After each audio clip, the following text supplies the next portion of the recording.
tenants in there, service tenants that we have, dentists, beauty spas, haircut places, a drive-through Burger King as well, and of course a convenience store. Yes, there is an easement, access easement in favor of the property to the west, which is the baseline condos. That would be will be utilized, not closed down at all during the construction because we're planning it on 2 phases. The Golpro Holdings purchased this property back in 2014. So right now, with the city approving a design for the baseline road bus rapid transit between Bayshore and Heron, and we were looking at the highest and best use that we could do as a landlord on this property. So in 2017, the city approved the design for the baseline road bus rapid transit between Bayshore and Heron. And on May 2020, the provincial government announced proposed changes to the provincial policy statement, which includes residential intensification to current and future needs of the city. So by looking at this BRT approval by the city and looking at the transit supportive development from the provincial government and a market vacancy of residential apartment units of just under 1.8% in Ottawa, we reached out to our consulting team to recommend the highest and best use we could do for this corner. And as a result, we have mandated Fotenn consultants, our planners, to look into this site project. And I'll have Bria take it from here and explain the reasoning behind the rationale of planning of these 2 towers. Thanks, Bill. Yes, so Fotenn took a look at the site prior to the preparation of the zoning bylaw amendment application. And so we did take a careful look at the entire policy context to get a sense of the appropriate development intensity for this site. So the big picture in the policy context is that the provincial policy statement strongly encourages transit-oriented intensification, and that's also a direction that that is emphasized in the current official plan.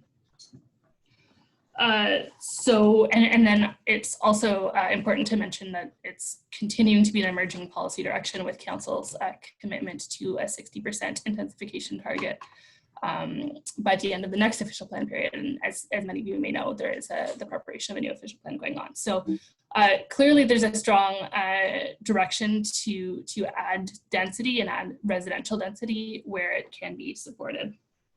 So I just want to quickly look at the site. Bill talked about it briefly, but it's a fairly long site along Clyde. And it may look a little bit skinny, but there's actually a good amount of depth with at least 30 meters of depth across pretty much the whole site. And it is structured by an access easement, as shown on this image. There's also current egress onto Baseline Road and in out on the other end of the property. Next. And next slide. So first of all, this site is located at the intersection of 2 arterial roads, and those are roads that are intended to carry the highest volume of traffic and generally do support higher density development. Next slide. So as Bill mentioned, there is a planned bus rapid transit along Baseline with a station right at Clyde and Baseline. And this is a very significant investment by the city in this corridor. And when we're looking at major investments like this, it's really important that private development happens to create the necessary density to support that investment. So that's a clear policy direction in the official plan. So that informed our thinking. I also want to just briefly note that there is a good existing and planned cycling network in the vicinity. And of course, there's also transit priority improvements planned along Maryville. So the Maryville Triangle, as it's often called, I expect is an area that will see a lot of change because of the current structure of the official plan policies, the sort of emerging directions through the new official plan process, and the investments that the city is planning to make particularly in transit around this corridor. It's also important to mention that there's a lot of low density commercial land holdings in this area, and that again is a type of site that is pretty well situated for redevelopment. Next slide. So moving to the official plan policy, this site is located at the intersection of two arterial main streets.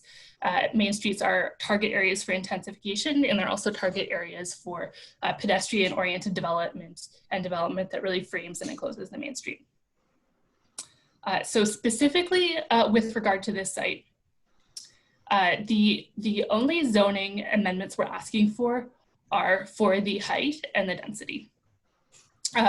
We're meeting all of the other zoning requirements. So the really key policy here is policy 12 of section 3.6.3 of the official plan, which speaks to arterial main streets, which says that high-rise buildings can be considered through a zoning bylaw amendment application where the site is located at the intersection of two arterial main streets or on within 400 meters of planned rapid transit. So this site meets both of those criteria, and the planned rapid transit is really key here.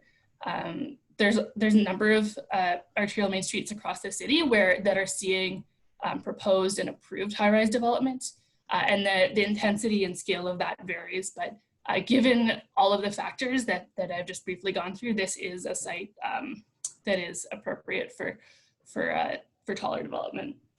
Now, of course, that's subject to provision of community benefit and as well matters of transition and design. So with that, I will pass this off to Rod Lahey to discuss the design of the building. Back on. We have the next slide up.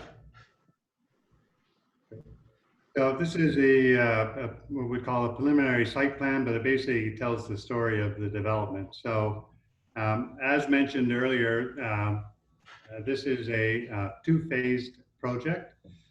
A lot of the phasing has to do with the nature of leases within the existing retail complex, as well as the structure of the phasing is laid out as a result of the right-of-way or easement that crosses from the condominiums to Clyde Avenue. So phase one is the area on the left of the screen. It is a 24-story mixed-use residential apartment building. Access to vehicular access is off of Clyde Avenue and down to the underground parking garage. It has a small amount of surface parking to deal with the commercial tenants. The balance of the parking is below grade.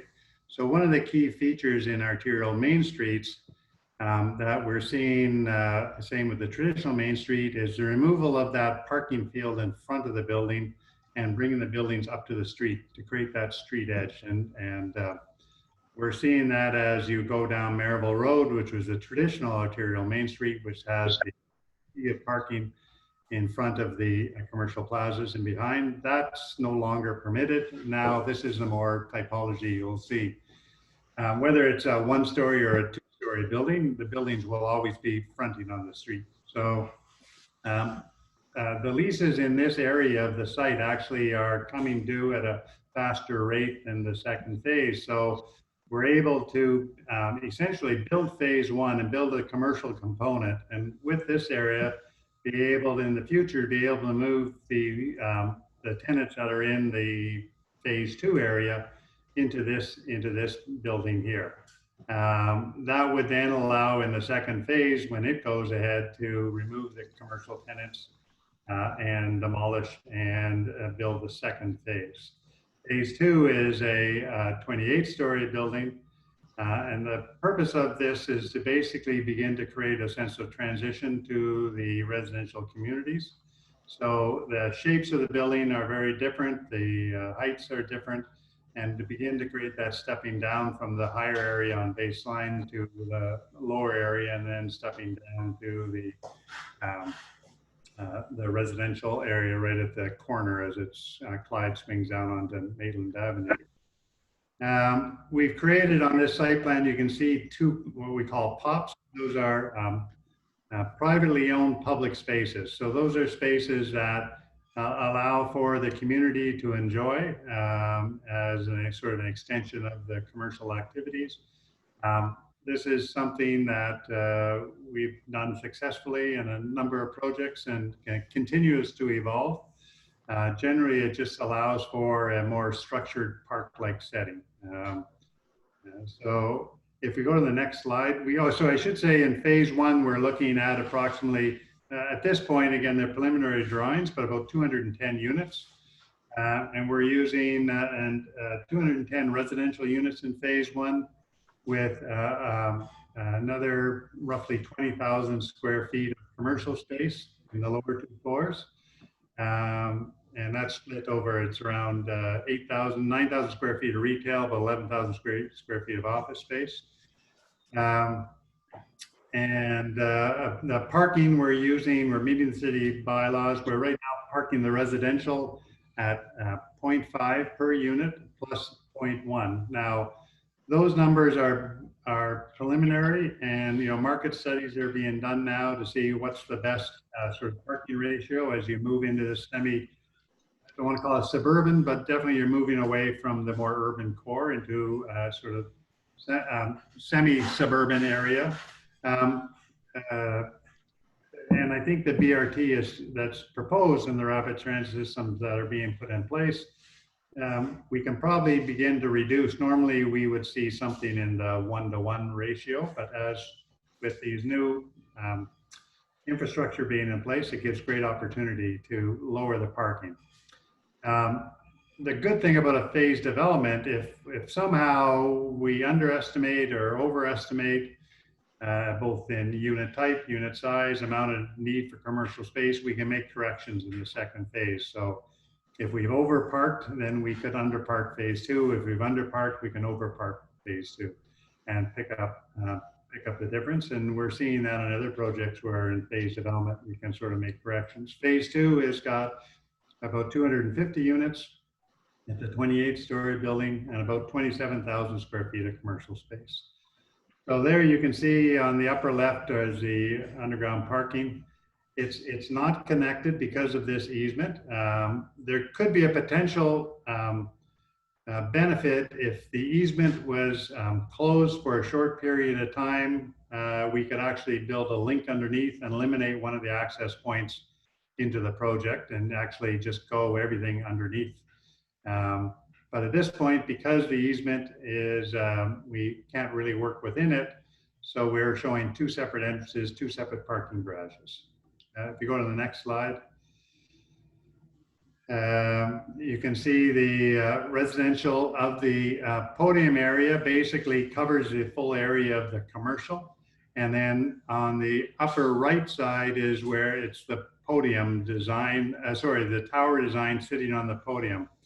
It's not shown because these are fairly preliminary drawings for the zoning, but we have opportunity at this point to have some significant green space and roof space on the top of the podium. So it gives, and we've done this in a number of buildings, very successful for the residents. It creates their sort of private outdoor amenity space, good access to light, sort of nice views. You're up above the street. And we've done everything. We're getting more and more interesting with our approach, what to do with these. We're now doing outdoor planting areas for vegetable gardens, like real green roofs with actual green infrastructure to put in place for residents actually do some gardening, not necessarily flower gardening, but vegetable gardening. So it's just, as the city is evolving into these urban sort of vertical living, we're looking at ways to make the experience more enjoyable. We can go to the next slide. It's just, this is as it moves up, the building slims down. You can go to the next slide. I'll try to shorten this. This is the building elevations. Again, preliminary elevations, but you can see The lower two floors are that commercial strip, and it's treated architecturally a little differently. And then you've got the residential 4 floors on top of the podium floors. And then the towers on both phases move above the 6th floor. So we've kept the podium at that sort of constant 6 stories, and then reduced the tower footprint to under 8,000 square feet as per the high-rise guidelines. And we're meeting all the high-rise guidelines in terms of setbacks and building design. So the guidelines speak to, you know, the base, the tower, and the top. So as the drawings evolve, we'll get more and more detail into the material selection. We're looking at more of a residential feel. So it's not an all glass tower. It's more of a, you know, yeah. Go to the next slide. I think gives it a little bit more of a feel. These are aerial views. You can see the separation distances to the existing buildings to the east. We haven't put in place, and we should, I think, in our next round is actually try to put in place what's being proposed across Clyde Avenue with DevApp drawings. We can see what's there, and I think they'll put more of a context as opposed to just the plaza area. Go to the next slide. This is more of a, it's a pedestrian view, but obviously quite far away, but you can see the openness between, the city generally wants a minimum of 20 meters between towers. I think we're close to 30 meters. 40. Pardon me? 40, yeah, we're 40 meters in between towers, so twice the minimum requirements the city has. So it's good separation between, so we don't have an overview problem of buildings. We also keep as much of the site open to the neighbors so they can see through. We go to the next slide, is more of a pedestrian view at sort of a street level. You can see this is the commercial, you can see the 2 floors of commercial. So again, the idea is sort of highlight where the commercial activity is compared to the residential. Recessed balconies are featured to, again, to create a sense of privacy for those lower units who are adjacent to the street. And then the building, as they becomes a little more simplified as it moves up. I think the last slide is, go to the last slide, is sunshade studies. And these are very small to see, and but basically the city now is asking us to focus on 3 days of the year. It's really 4 days, but 2 days are identical.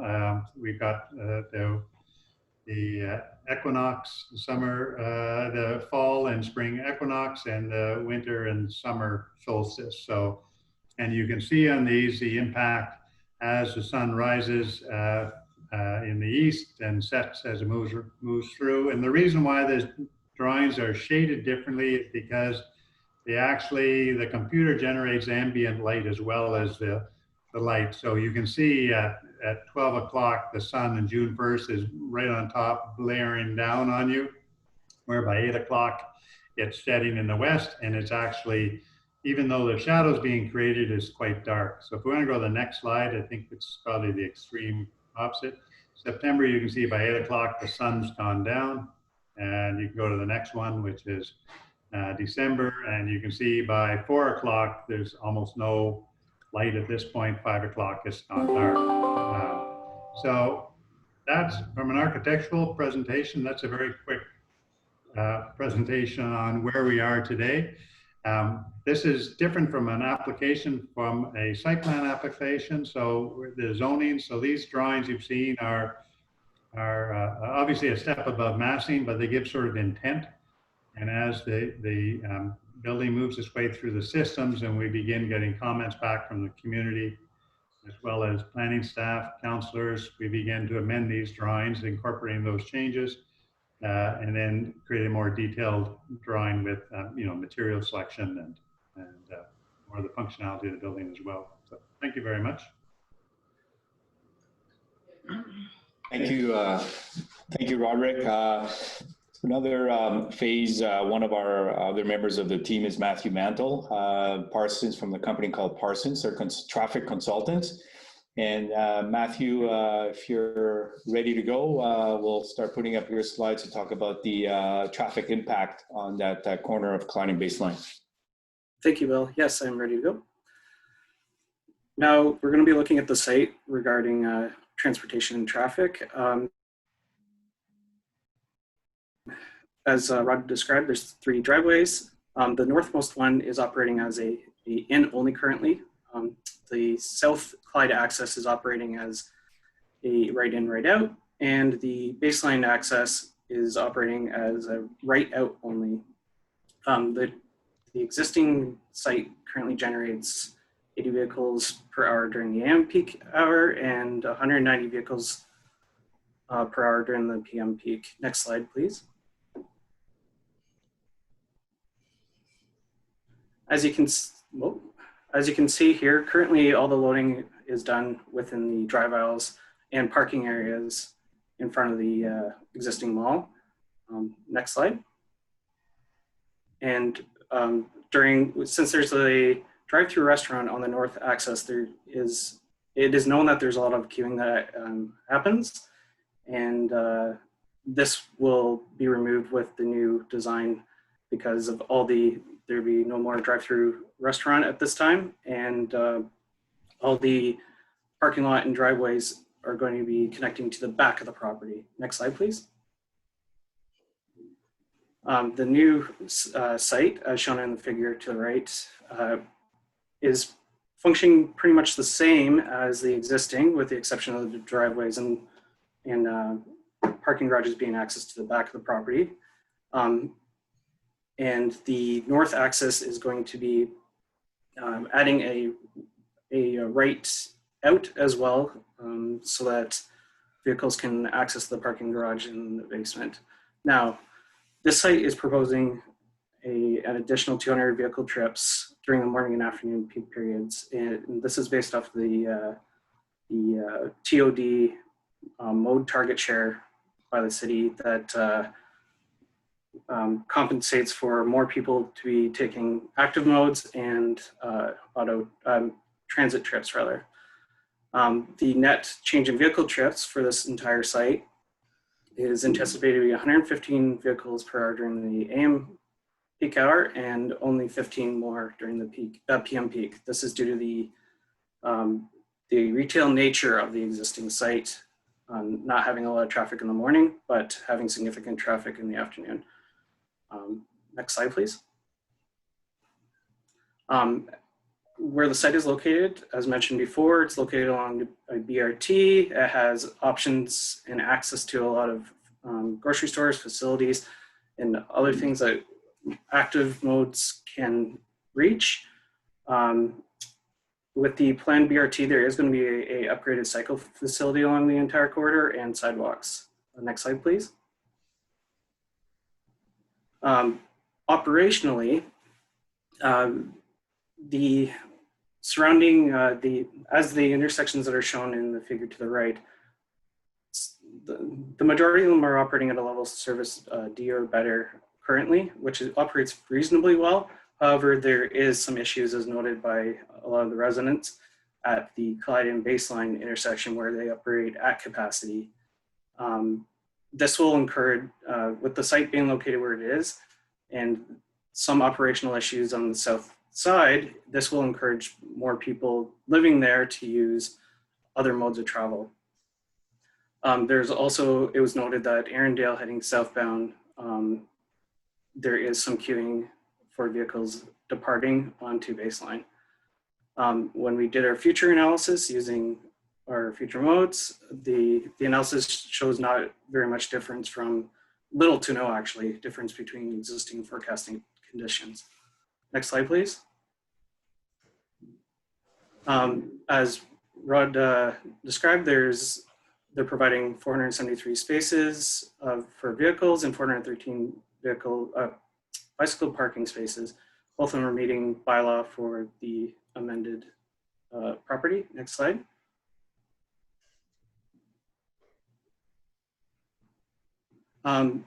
Accessing the site is going to be similar to today, where you're either going to, or sorry, accessing the highway is going to be similar to today, where you're either going to have to exit the site, head on Baseline to Woodruff or up Arundel and Maitland, or you can make a U-turn at the Clyde Baseline intersection. Next slide, please. Now accessing the site is also going to be similar to today. You can either head north to the north access, or you're going to need to come down from Maitland or up Erindale and then back down towards Clyde. Next slide. Thank you. That ends the presentation. Thank you, Matthew. That was very good. So, Rachel, I think that ends our presentation from the team here at with Golpro. I'll let you take it from here now, unless anybody else has anything else to add from our team. Roderick, if you have anything to add to it, or Bria. I'm comfortable. I think we should I can see the questions are piling up, so we should probably get to the Q&A as quickly as possible. Okay, I don't know if Mary wanted to just very quickly maybe just go over the process, just to explain how it'll move forward. Okay. Well, right now I have a couple of panelists standing by. First one, I'd like to actually have, present some of her residents to, anyway, I said that all wrong. Anyway, Maureen Marr. Rachel, Mm-hmm. just before we get to members of the public, if Mary can just give a City of Ottawa process outline, like what all the work has to entail between now and before this appears at standing committee, just to give the public an idea of how much time they have left. I think that would be helpful. That would be great. Yeah. Sure. Thank you very much. My name's Mary Dickinson. Many of you who are listening in have provided comments on this file, and I thank you very much for that. And also thank you for attending today. It's helpful for us to get your local knowledge of the area and to hear what your concerns are. All of those comments and concerns do feed into the development review process. So to give you a really brief outline on where we're at in the process and what you can expect to come. Right now, I would say we are in the initial stages of the review. So we had our formal circulation period, which ended a number of weeks ago, and then following that, we're having this consultation, which will bring up essentially similar comments and some new comments, and hopefully some comments can be answered by the applicant today. So we're going to be going into an issue resolution stage for this file coming up. So I've gathered comments from the residents. We've gathered comments from technical agencies, including the Airport Authority, engineering comments, transportation. A number of subject matter experts within the city have reviewed the submission material, and that has been compiled and is going back to the applicant for review and comment and to address and comment back to the city. One thing to note is that the applicant is required to do a supplementary step given the location and scale of the building, and it's called the Urban Design Review Panel. So the Urban Design Review Panel is a group of approximately 7 architectural experts some from Ottawa, some from Toronto, and they will be the applicant will be required to present the proposal to them, and they will provide urban design commentary back to them. This will feed into our review for the zoning bylaw amendment, and will provide us with very useful information as we try to do an analysis of the appropriateness of the proposal in front of us today. So we don't yet know the date of Urban Design Review Panel, but I certainly can let everyone know through an email blast once we do know when it will be. It may be August at this point. So I'll keep you updated on that. Once that happens, when we've ticked that box, there will be some back and forth between the applicant and the city with comments and responses.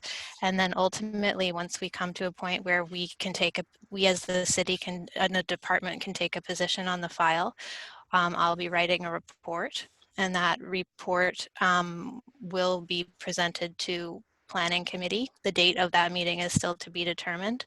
A Planning Committee will Planning Committee serves as the statutory public meeting for this file. This today is a supplementary consultation.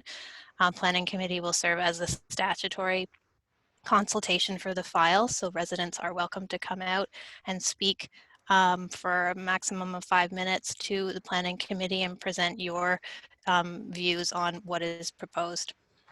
And then planning committee will make a recommendation. They'll vote and make a recommendation to council, and then council will ultimately make a decision on the file. This zoning bylaw amendment is an appealable process. So members of the public who participate in the development review process by providing comments to me before a decision is rendered do preserve their appeal rights to the local planning appeals tribunal. So today you're participating, but what we strongly recommend if you would like to preserve your appeal rights is that you provide written or oral submission at the statutory public meeting. So the last thing I'll note is I did mention that the statutory public meeting is at planning committee. We don't know the exact date of that planning committee as of yet because issue resolution can take different amounts of time. What will happen is everyone who's reached out to me and asked to be notified of decisions or meetings relating to this file, and those who have provided comments will all be on my notification list, and 10 days in advance of the scheduled planning committee meeting, you'll receive a notification, either by email if you provided your email, or by mail if you provided just a mailing address. And that will provide you with the information about planning committee and how you can participate. Thanks. Thank you, Mary. Okay, so I would like to introduce Maureen Marr. She's the acting VP of the Board of Directors of Manor House, which is at 1485 Baseline. I see you here, Maureen. Let's see, I'm going to ask you to unmute. Let's see. No, it's okay. Oh, there we are. Hello, everyone. This kind of is going a little bit different than I expected, but I will do my presentation and you can prove me wrong afterwards. My name is Maureen Marr, and I'm speaking on behalf of the Century Manor Complex with over 570 owners, approximately 800 people who reside in the 3 mid-rise condo buildings adjacent to the proposed development.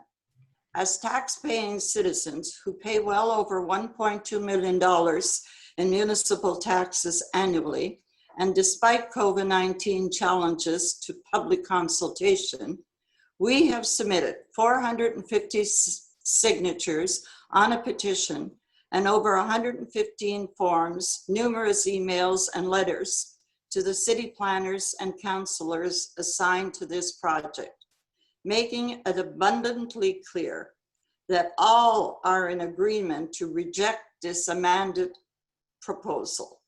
The fact that residents of 1505 did not receive the notices of the requests leads me to believe city planners do not know the area.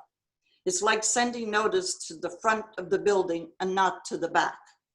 These folks are owners of the right-of-way through this development as we are. They share in the expenses of the upkeep and should have been included.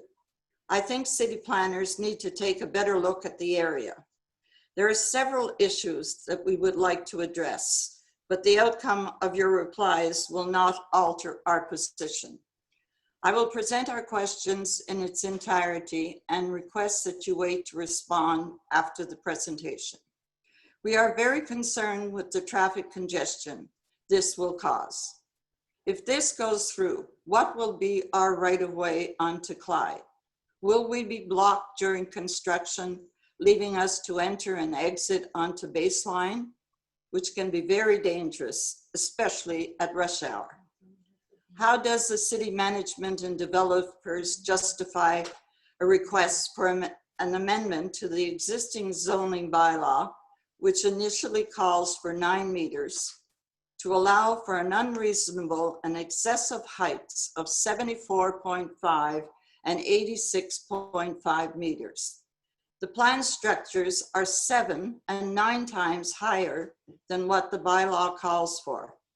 This makes the new development a monstrous high-rise, which is not compatible with the neighboring community. How does the city management and the developers plan to meet and guarantee all the basic human needs, such as privacy, safety, security, and sufficient green spaces, leisure grounds, visitor parking? Also allow commercial vehicles to operate or park and not infringe on our property and not impact our existing amenities on a footprint of 1.5 acres. For example, our 570 units with 790 parking spaces on special occasions lack enough visitor parking. Regardless of what the architects, engineers, and other studies have presented, in looking at the plans, one look quickly sees that the increase from 3.5 to 5.5 FSI, floor space index, seems illogical for such tall, towering structures. It's like putting an elephant in a room built for a mouse. Section 37 refers to the section of the Planning Act which allows the city to ask for benefits to construction, fund or improve facilities when a development requires a zoning bylaw change. What, if any, are the benefits to our community that the city has identified under Section 37? The pedestrian environment is expanded and enhanced by the 3-meter strip of hard landscape along Clyde Avenue, which cannot be identified as 10% green space as mandated by the city. In taking the overall space of 7,020 square meters would mean there should be 700 square meters of green space shown in one of the many renderings. But where? Regarding BRT, all the renderings only show Baseline Road in its present form. How would the long-term BRT plans calling for property expropriations along Baseline Road, which includes Century Manor, affect the proposed project? The fact that COVID-19 has changed the patterns of work and play as we know it, including transportation memberships, workspace environments, online shopping versus physical shopping malls, etc. No one could have predicted this. This change is here to stay. COVID has taught us that our homes are a safe place and our green space is invaluable. GoPro, don't take our enjoyment of it away. In summary, we live in a peaceful and serene residential environment and are not looking forward to putting up with years of construction, dynamite blasting, constant noise, and what damage it will cause to our buildings, to end up with 2 abnormal eyesores a mere 100 meters away, all of which are bound to diminish our property values. We hope that you please take into consideration all of our comments and concerns over this large project that does not suit this area. And we hope that as taxpayers and voters, you will make an effort to hear us and not to think of the money it generates. Think of the good of the community as a whole. Thank you.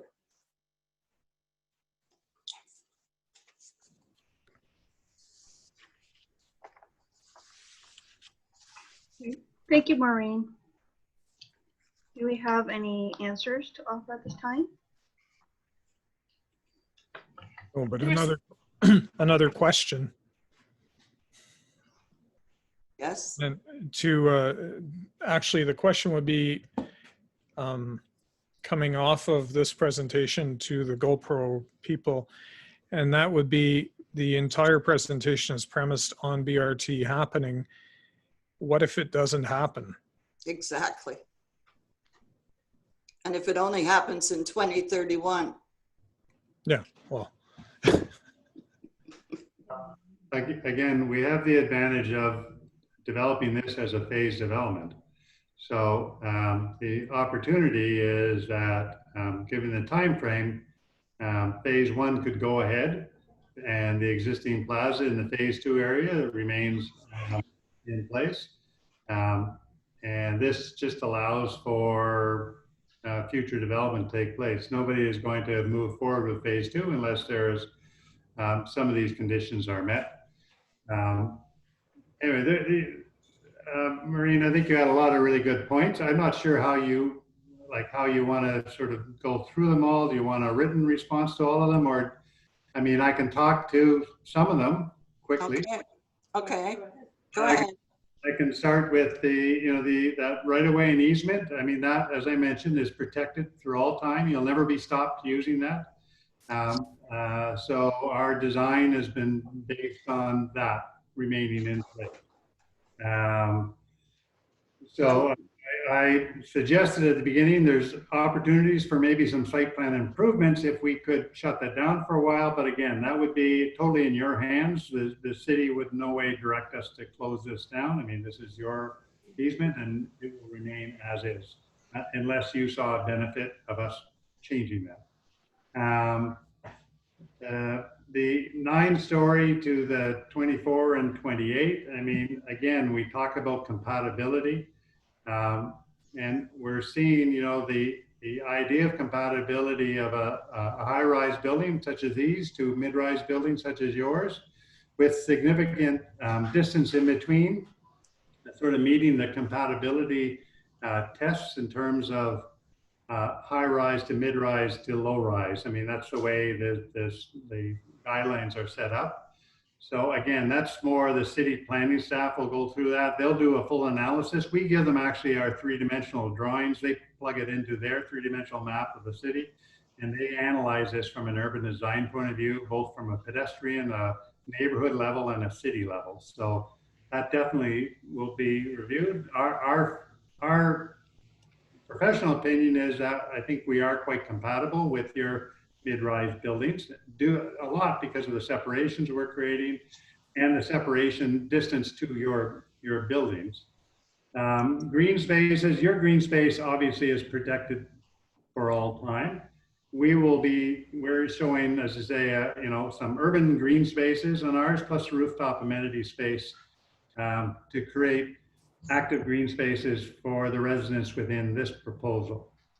The parking, I know you have a very high parking ratio, and I would expect that. And it's a condominium, which is very different than a rental project in terms of parking rates, and it's a much older in terms of how when that was developed. Today's condominiums, you rarely see one-to-one parking, even in a location like this. Unless you get into the suburbs like Canada, and then you get to 1 to 1.2.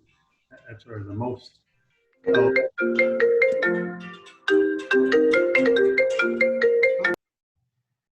your parking number is it's a very old sort of number, and I don't disagree. At certain times, you probably do not have enough parking, but the reality is, in today's cost of construction, each parking space below grade is costing now $40,000 to $50,000. So we limit those, and again, the idea is that phase 1 could go in with this rate, and we found that if it is too low, we can make that up in the second phase. You mentioned the section 37. That's a whole different conversation with the councillor.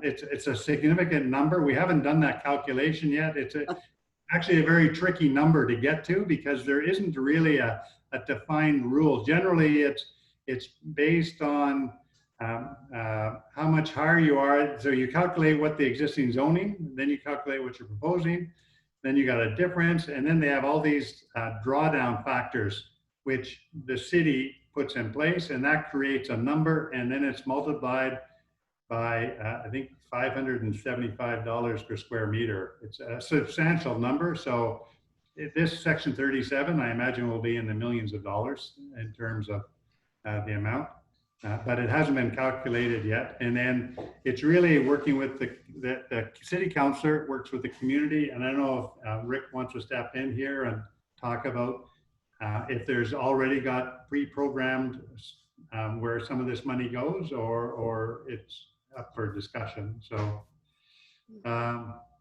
And then the BRT design, it's we can only hope the city moves forward with the rapid transit. We think they will. The COVID question is interesting. I do have to say, we talked about this earlier in an earlier meeting, and the reality is the earliest these buildings are going to be built and occupied are probably 3 years, at the very earliest 3 years away, probably 3.5 years away. We can only hope that by then there's a solution, but I know we don't stop everything in terms of city development because of this. Ottawa has managed the COVID crisis, I think, unbelievably well. We've got a very low rate. So we can't ignore the need, and there is a huge need for housing. So we're falling behind in terms of delivering rental properties such as this. And the last point is the most difficult one, I guess, property values. And all I can say is historically, and there's lots of evidence, your property values generally never go down. We've never had a project where we've caused the property values of adjacent properties to go down. So generally speaking, property values keep going up. The fact that you have such a high parking rate, you've got all this green space, it's totally different than what we're building today. So I would say that your property values will be protected, but I think there's lots of people you can talk to regarding this, and they can give you some historical facts to this type of development. Anyways, I've done my best to, I think those are a lot of your points. Yes, they are, but I still don't know how you can say that putting in a building of 24 and 28 stories next to a 12-story condos across the street from a 15 height building that's going up and still fit in.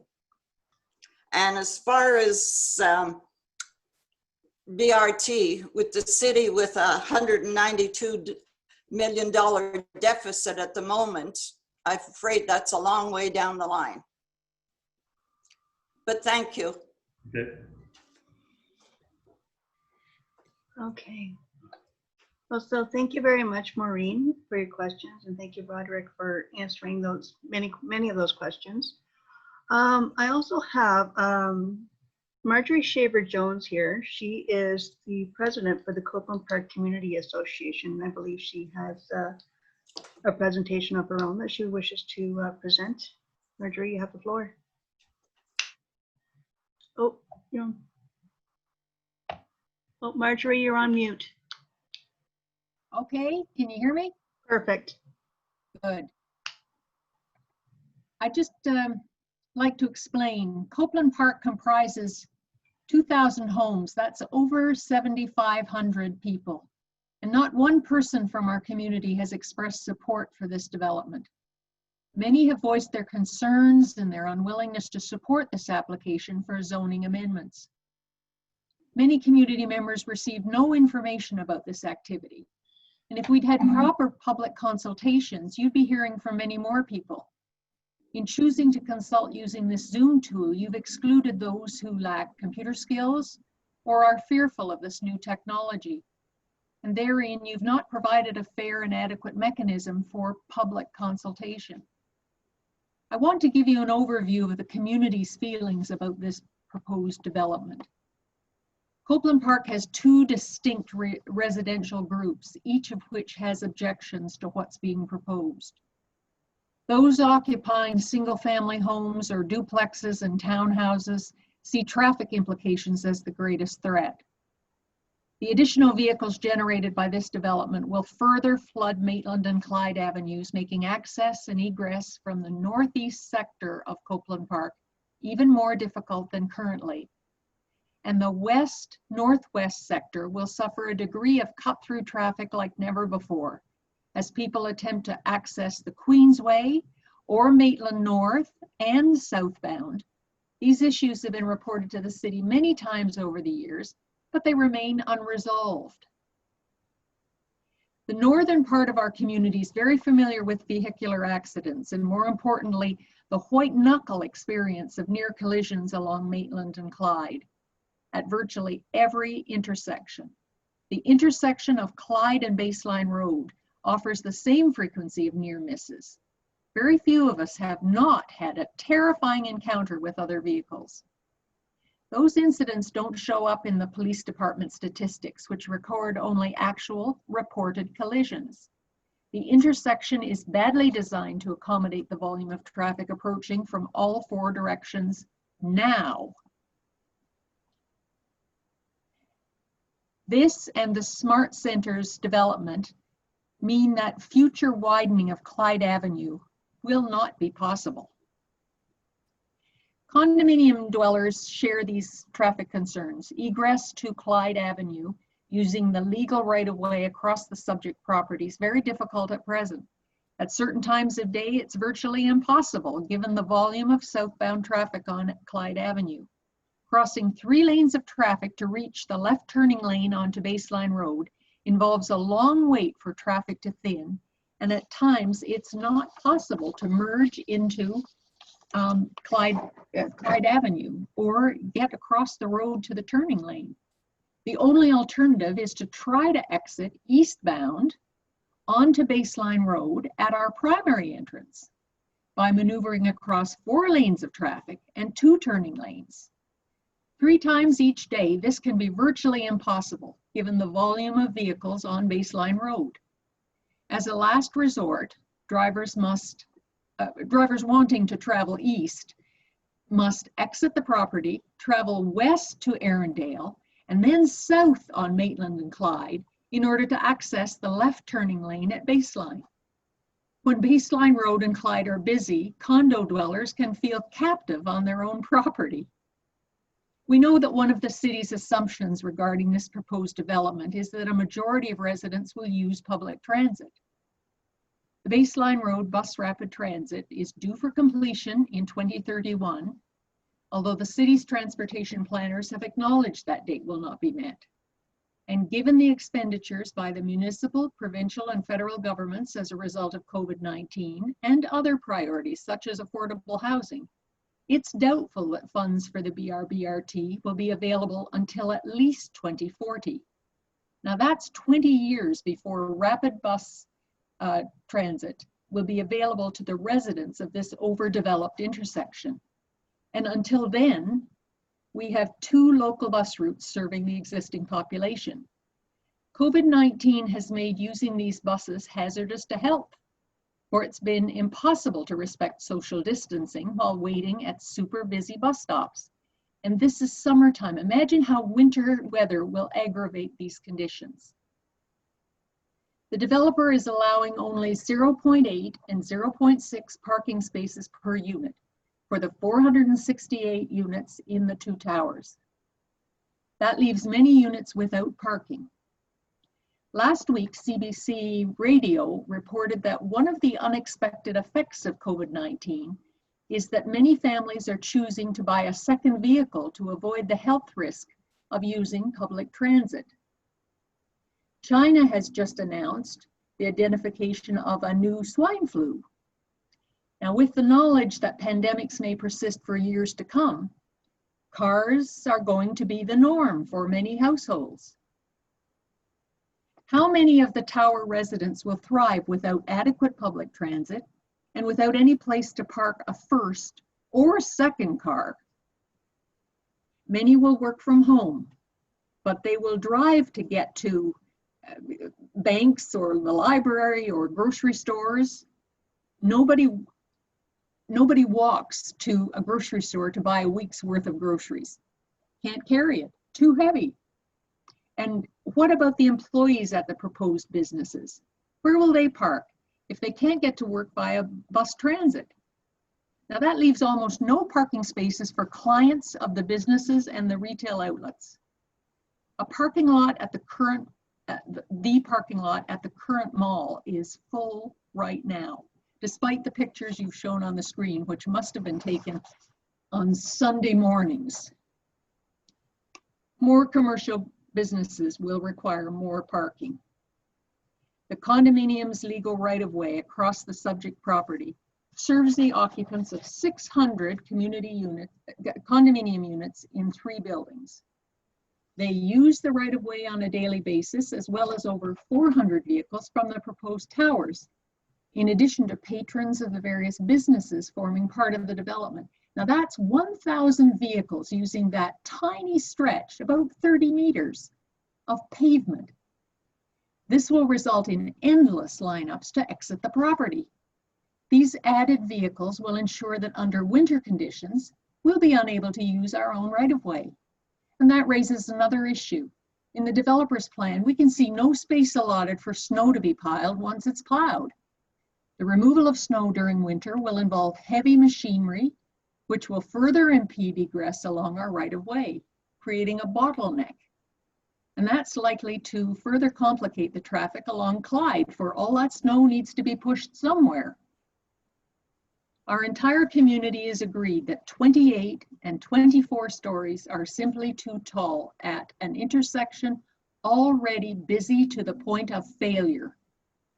We note that the planned development in River Ward on the northeast corner of Baseline and Clyde is capped at 15 stories.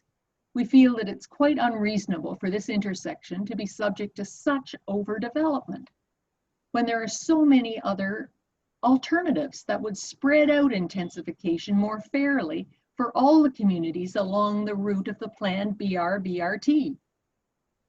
The structures proposed by Golpro do not blend with the rest of the community.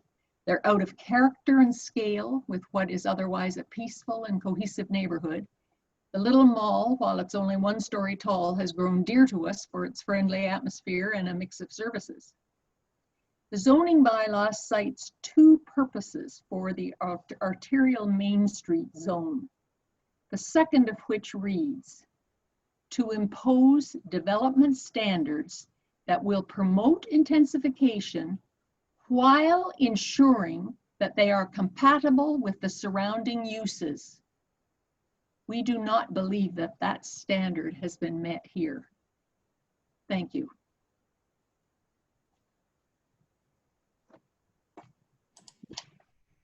Thanks, Marjorie.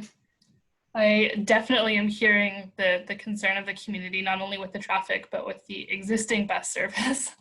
And it sounds very difficult. I also have cycled several times along the Clyde Maitland corner, and I know how frightening that is as a vulnerable road user. So I do hear your issues.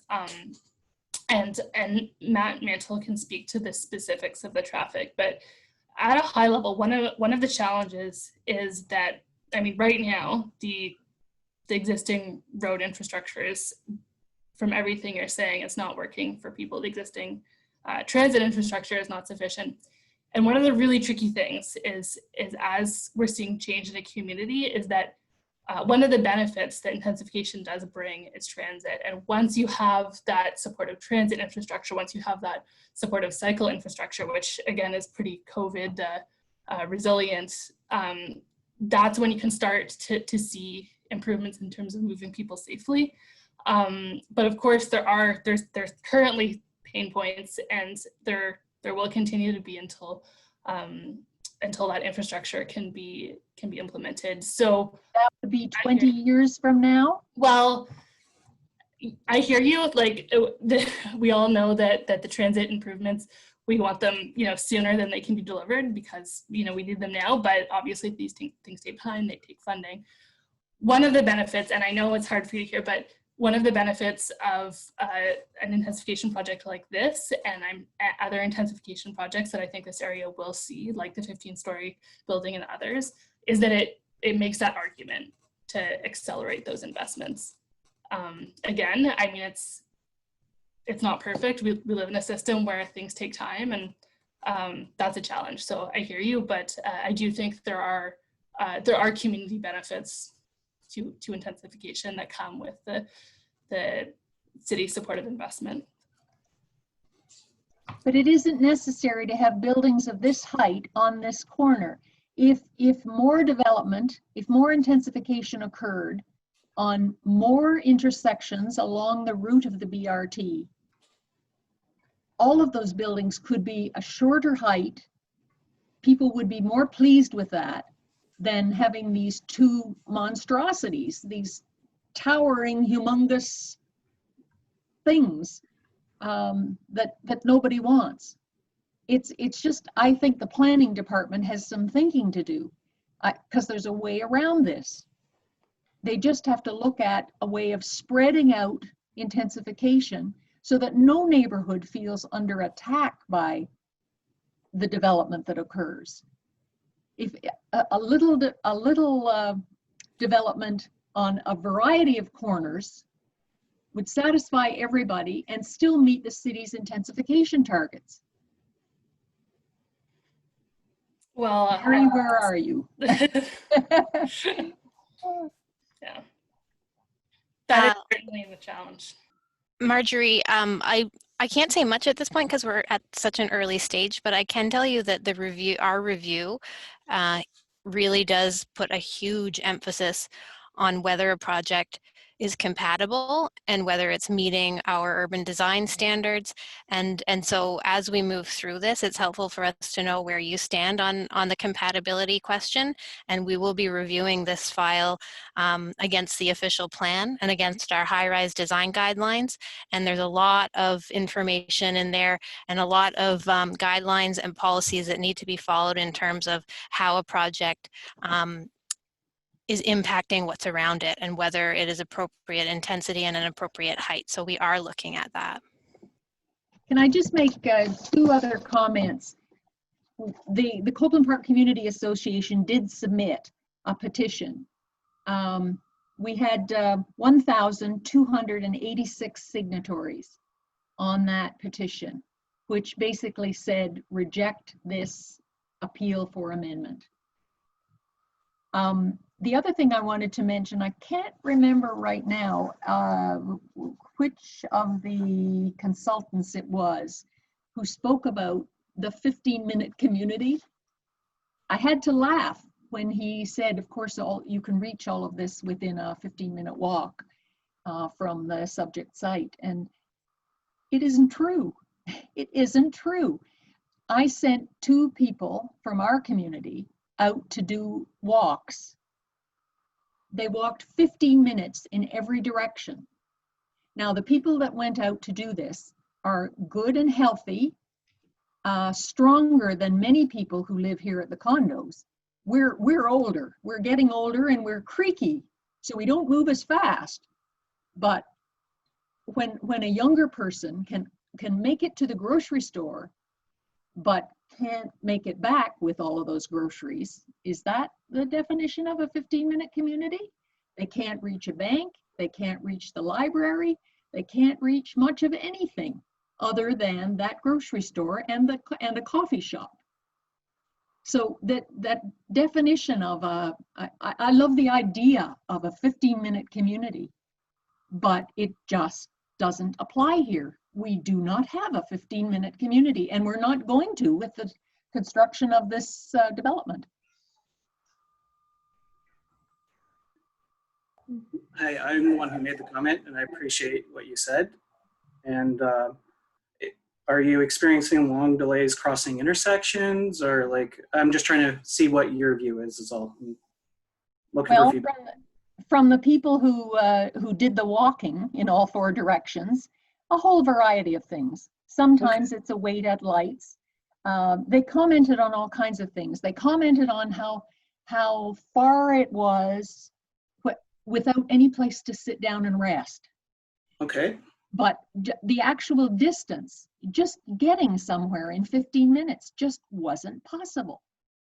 So I've got the little map of sort of how far in each direction these people walked.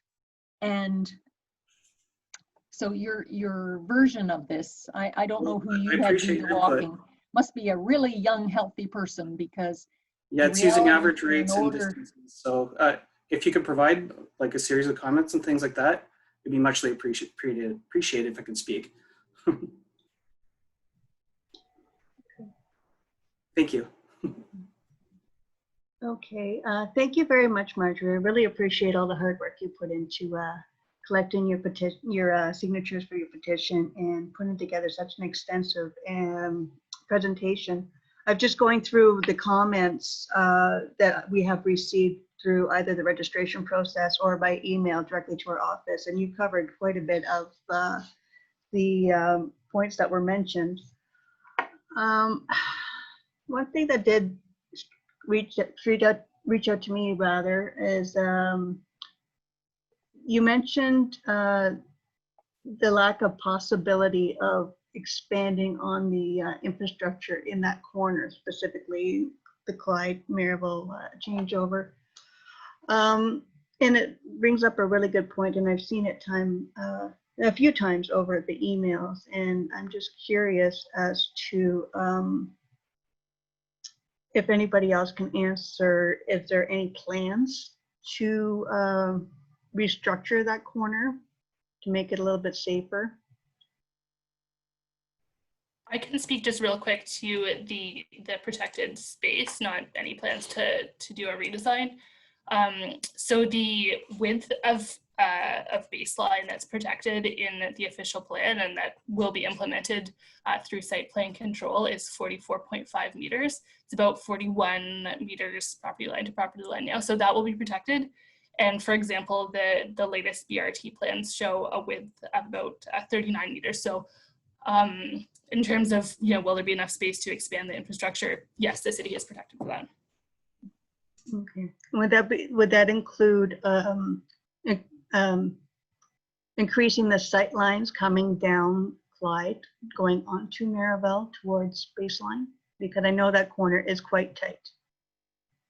There is a protected corner site triangle, and if you look at the site plan, the building is set back from that intersection, and there's a POPs there, so there will be, the building will come right up to that intersection. Okay, thank you. Well, another question that came up was possible damage to foundations and drywall, et cetera, caused by vibrations due to construction in neighboring properties. I think I could speak to that. That generally what takes place is prior to construction is a pre-construction survey done of all the neighboring properties. It's information is recorded. Usually it's done by third party people not involved with the construction. So it's recorded so we know the conditions, and then as the construction moves through, we can then monitor to see if any damage caused directly from this construction takes place. My experience is, I say we've placed high-rise buildings in between two high-rise buildings with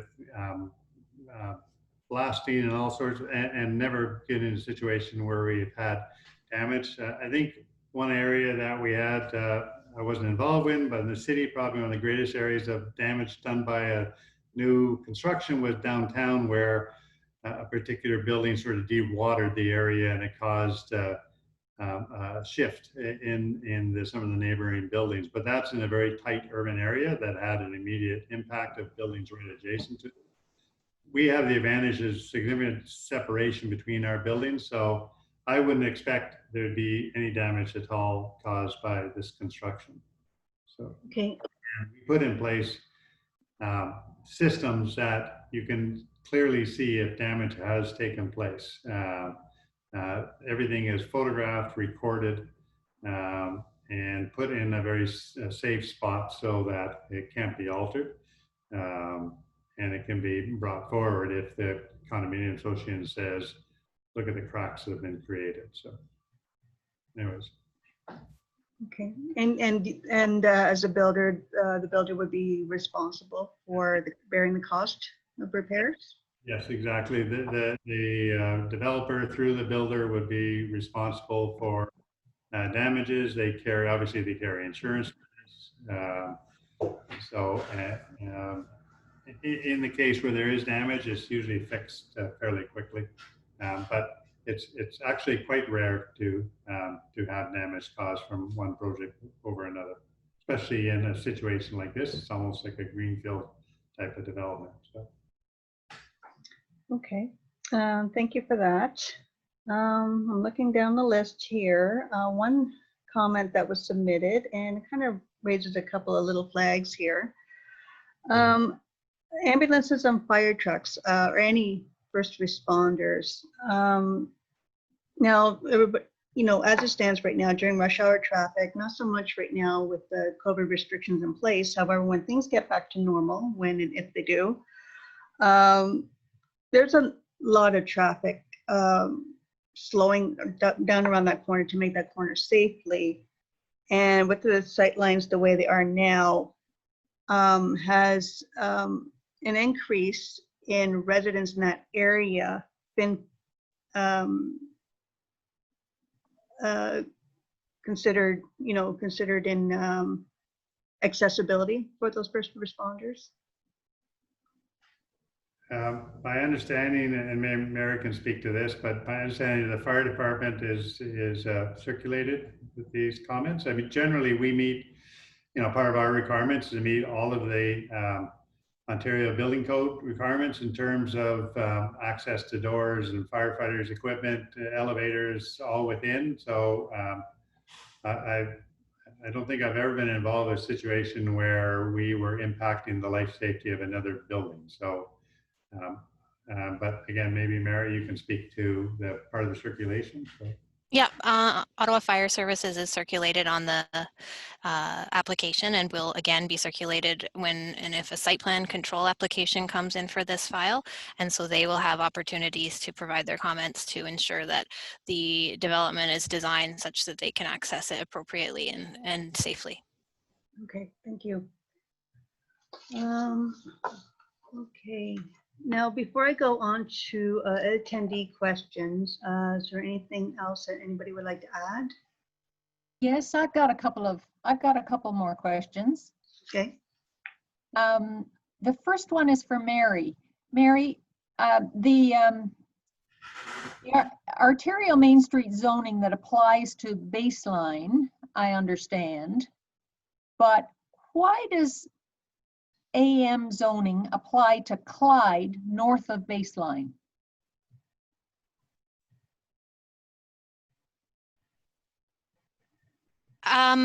So the reason that this property is designated arterial Main Street is because there is an intersection of two arterial Main Streets, one that comes up Clyde to Baseline and one that extends eastbound on Baseline Road.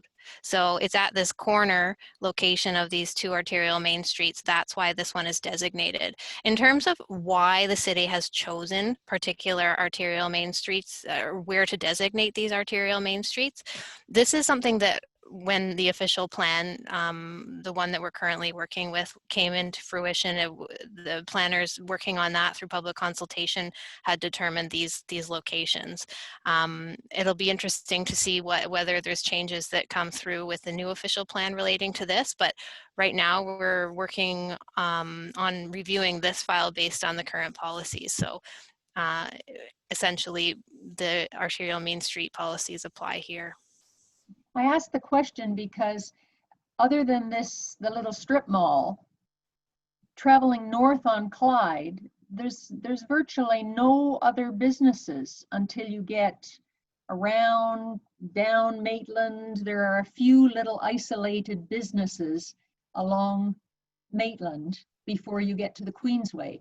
So it doesn't, the rest of this street does not fit the definition of arterial Main Street. Are we able to just this one lot on the corner? So Bill, are you able to reshare your presentation with the official plan schedule on it at all? I don't know, because it will show the extent of the arterial Main Street and we can just answer this question a little bit more clearly. Is that possible? Bill? I don't know if... Yes, I am. I can share that with you, yes. Thank you. No, but right now, are you able to share your screen? Yeah, we're just bringing it up. Which one? Oh, thank you very much. The next slide also shows the zoning, which might be helpful just to show the delineation of the boundary. Yeah, I can see. The first one. Yeah, put that one up.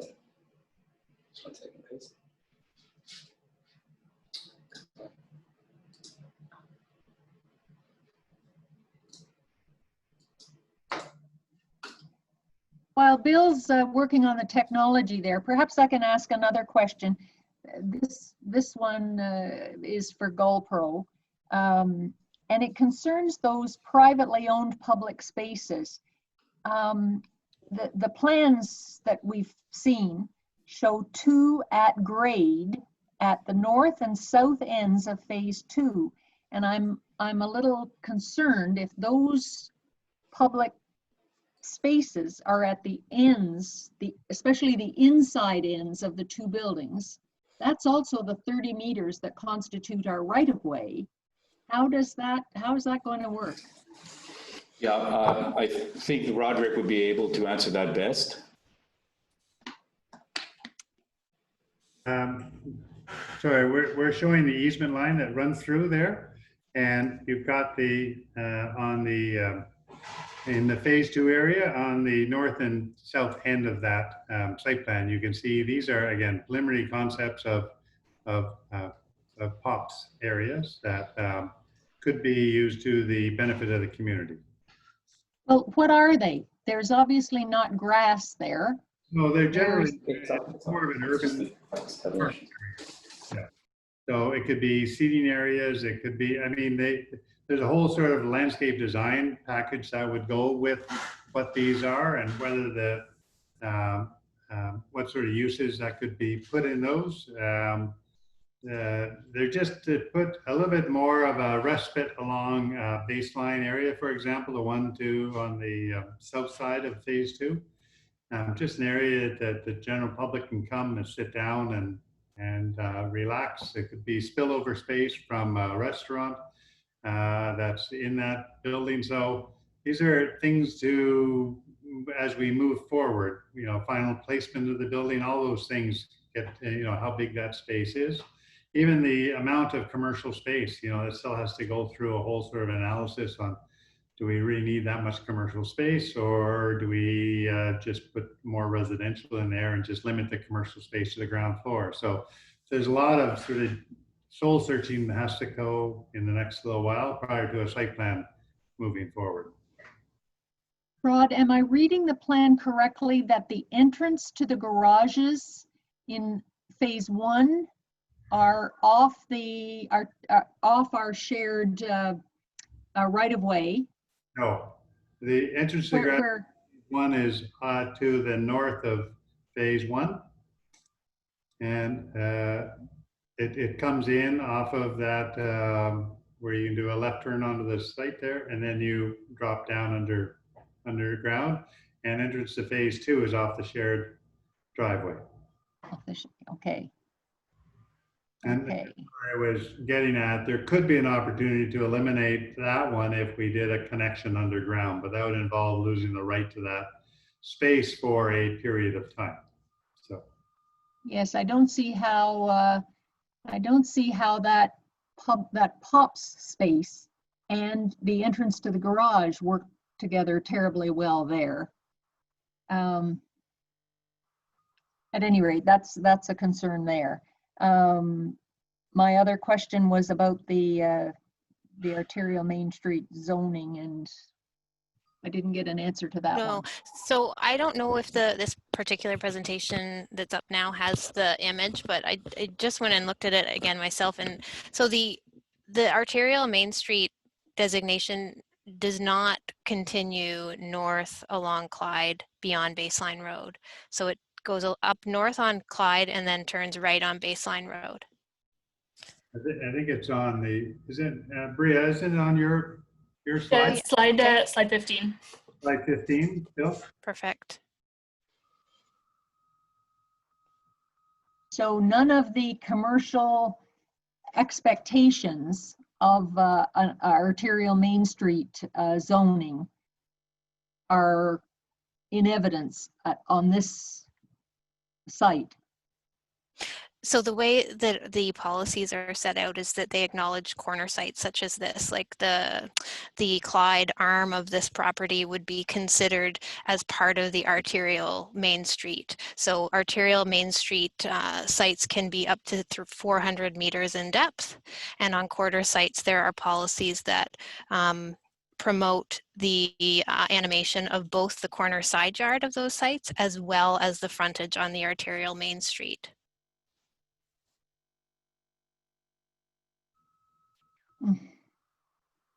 Am I frustrated right now? Oh dear.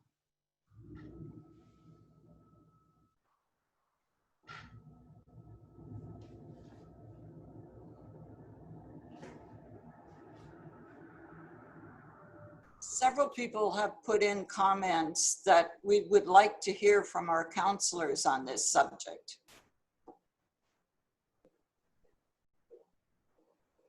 Sure, I'll jump in. Good. My name is Riley Brockington. I'm the City Councillor in River Ward. Thank you everyone for joining us today. Although the development is in College Ward, it's literally on the border of 3 wards, and that's why Councillors Egli, myself, and Chiarelli are engaged in the file. And you know, this is an ambitious and aggressive application. It certainly pushes the envelope in a number of cases, height and massing, as many of you have already stated. And for those of you who have lived in the area, you know the challenges that the Clyde baseline intersection already has on a good day, let alone with any additional development that's coming. Right. Many of you are aware of the proposed seniors residence across the street in River Ward at the southwest corner of the Laurentian Plaza. That empty lot will see a seniors residence there, and that will add to it. So I'm a member of the planning committee, as is Councillor Chiarelli, and we are reminded repeatedly that we need to make decisions that meet sound planning merit or criteria. And you're going to ask yourself, well, what exactly does that mean? How do you make, you know, objective type, like how do you make these sound decisions? So Ms. Dickinson's talked about the location, or at least, you know, planning strategies within the city on arterial roads. Arterial roads generally see larger developments. Intersections like this promote, I'll just say, larger than average type of developments. But like I said, it is pushing the envelope as far as height and massing. There is no date yet set aside for when the baseline BRT will be built. It has passed a design and environmental assessment stage, but that's the cheap and easy part. The more challenging part is to get the money to build this. And again, for people who may not be as familiar, this is a dedicated bus lane, basically from Billings Bridge to Bayshore, with a connection at Baseline Station, and it would be a bus lane in the middle of Baseline Road now. So the bus would use the existing right-hand lane from Billings to Prince of Wales, and then at Prince of Wales, the lane shifts to the middle corridor and it goes all the way down. And it's a rapid corridor, so it doesn't stop at every bus stop that we have now, but at the key intersections, Prince of Wales, Fisher, Marival, Clyde, and further west. So that's about $180 million, 180. And again, as everyone's aware, the city has a number of financial challenges, and it must be a joint project with the federal and/or provincial governments to see this happen. If we do not get federal or provincial money, this project will not be on the front burner. And I was briefed about 6 weeks ago, so these numbers are still pretty accurate. But that does, you know, I think for a number of councillors, when they know the BRT is going to be a reality, I do believe this will be built because we do need an east-west connection in the city to complement the current transitway. There are definitely going to be ridership challenges in this city, and I do believe that the focus is going to be on the main corridors. I think we may lose local bus transit. Again, that's just a theory I have, and I think the focus will be to run the main LRT and BRT lines in the city to get people from one end to the other. but I think our local routes will be challenged if ridership fails and is lower than for a long period of time. So I think at the back of councillors' minds, they'll be looking at this BRT and they'll think, all right, we need both employment centers and residential along that line to make the line successful. And it doesn't mean it's carte blanche to build as big as anyone wants. There has to be reasonable limits. The question is, what are those limits? And so the applicant wants to go above what is currently permitted. Many of you said 2428 is too much.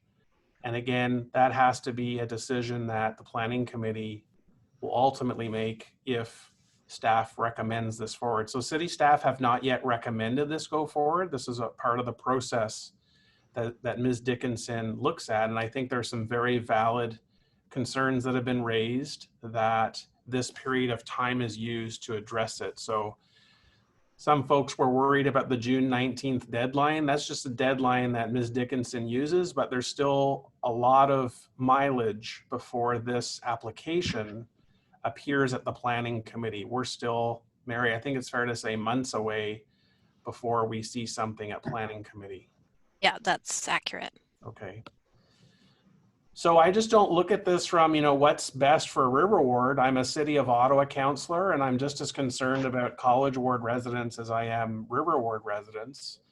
But I just wanted to give my perspective as I have to immerse myself more in some of the issues. I'm aware of some of the macro level concerns that residents have raised, and I appreciate both the oral and written questions that I continue to read online today. But please, everyone take the opportunity, if you haven't done so yet, to contact your local councillor and share with him or her, depending what ward you're in, your concerns. So I'll just leave it there.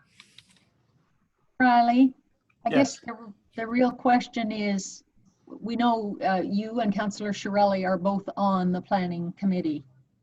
And the question is, are you going to vote in favor of this request for an amendment to the Well, zoning? I'm not there yet to commit. I will tell you, Marjorie, I do support developments that are larger than what's permitted. It doesn't mean I think 24 and 28 are the right size. I have to really get into some of the more minor issues that people have raised. I just haven't had time to do that.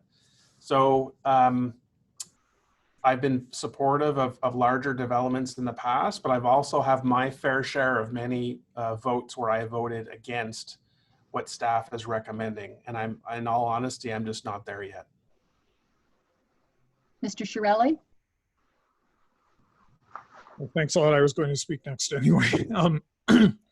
Yeah, I haven't been convinced one way or the other on this yet, although I certainly see a number of issues that have to be gotten through before there should be any consideration of supporting it. So at this point, I would not support it, but there may be changes that get made that that cause people to change their minds and cause a different outcome. But I wanted to also talk about points Marjorie made earlier about the the format of this meeting and when it's being held and those things.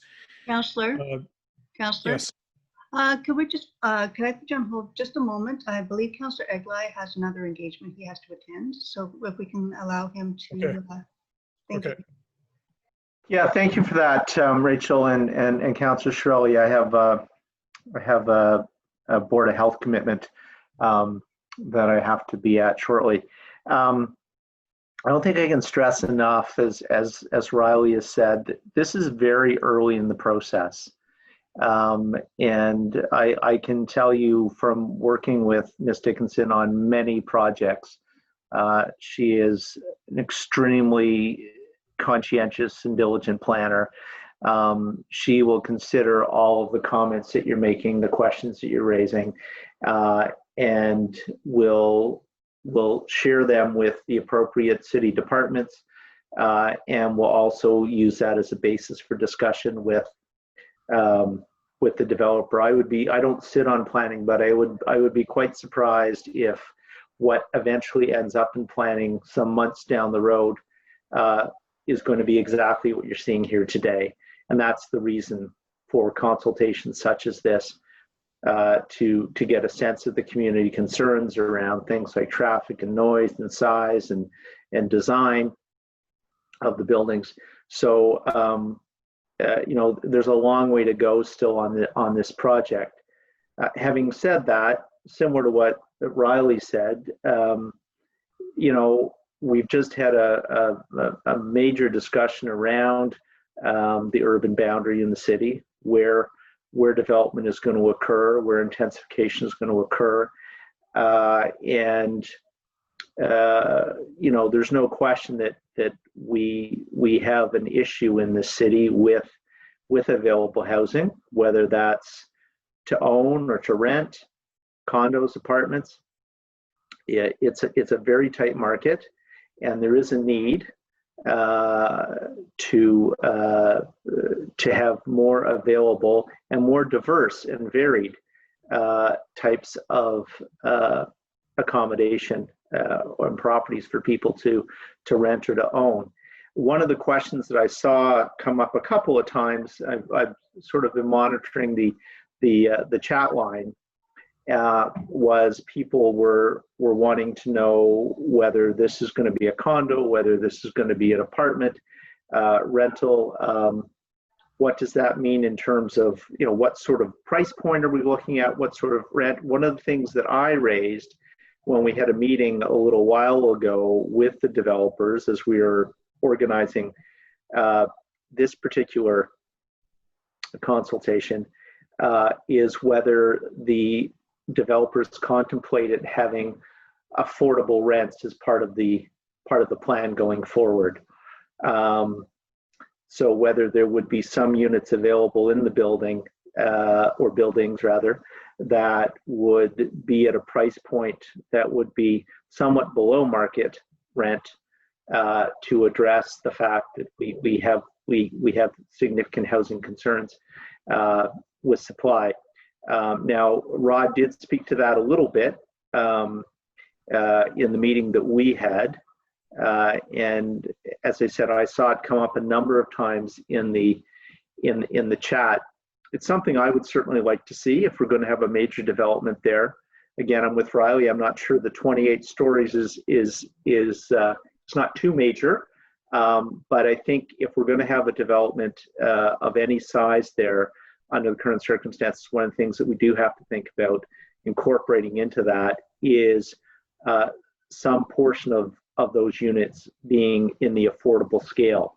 And since it's been raised, as I say several times in the chat, I'm wondering, Rod, if you can speak to that as you spoke to that when we had the meeting a week or so ago, so the people who have been wondering about it as part of this consultation can have some sense of what you see this building being, condo versus rental, if rental or condo, sort of the housing mix, if you will, in terms of market rent versus below market rent or affordable options for people. So if I could ask you to speak to that, Rod. Sure, quickly. I don't want to speak for my developer client, but generally this is a full rental building, both the commercial as well as the residential portions, and both phases are seen as a rental project. And with all our projects, we are incorporating some percentage of below market rent or affordable housing. And it's an interesting concept, affordable housing, because it's affordable at sort of all income levels. So it's not necessarily geared toward a particular income level. It's for people with middle income to be able to afford in a proper house, so in proper dwelling unit. So Golpro and their development team are looking at how to meet that. And I think before we get to planning committee, I think we're going to be able to address this in a more complete answer with what percentage, sort of a concept of rent rates and where we're going to be. And the same with the unit mix too. Right now we're saying residential. I'm a big fan of trying to incorporate 3-bedroom units in, for example, try to encourage families, starting families this gives an alternate to house buying. Right now, house prices are just going through the roof in Ottawa. This may be a spot where we can create sort of a start to the idea of families living in vertical living, which is quite foreign in Ottawa. Usually, as soon as you start a family, you move to the suburbs. My kids are both living in suburban locations right now, driving to where they can afford.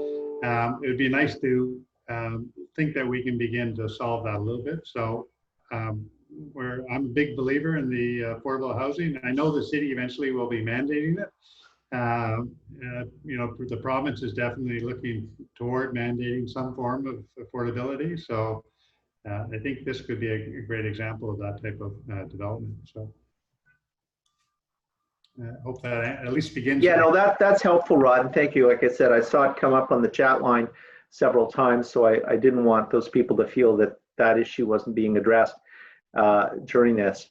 So I'll just sum up by I'll continue to work with Rick and Riley on this. It's an odd project in that it's the juxtaposition of all three wards. It touches all of us a little bit. Rick's ward, of course, more than Riley or mine. But as Riley said, we're city councillors. We're not ward councillors when it comes to voting on things like this. So I'll be watching it closely. I'll be discussing with both of my colleagues and with Mary. And as I say, I would be surprised if what comes forward months down the road is going to be exactly what you saw here today. And I'm sure Rod and the team would agree that this is the beginning, and there's always concerns raised about design and size and parking and everything else that have to be adjusted and addressed as they go forward.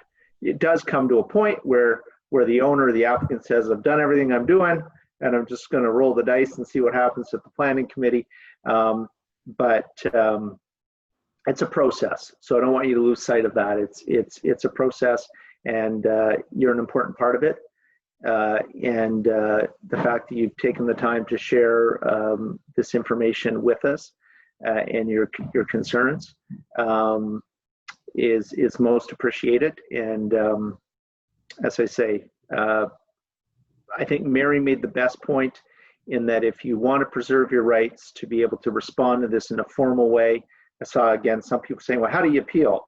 Well, we're not nearly at the appeal stage yet, but as Mary said, if you want to continue to be an active part of that process, then you have to make sure that you submit your position for the planning committee, put your name down, make sure that you're part of that process, and then you can continue if it turns out to be a result that's not one that you favor. So as I say, it's a process. We're just beginning it. Thank you for helping us, and there'll be more touch points along the way before it gets to committee and council. Thank you.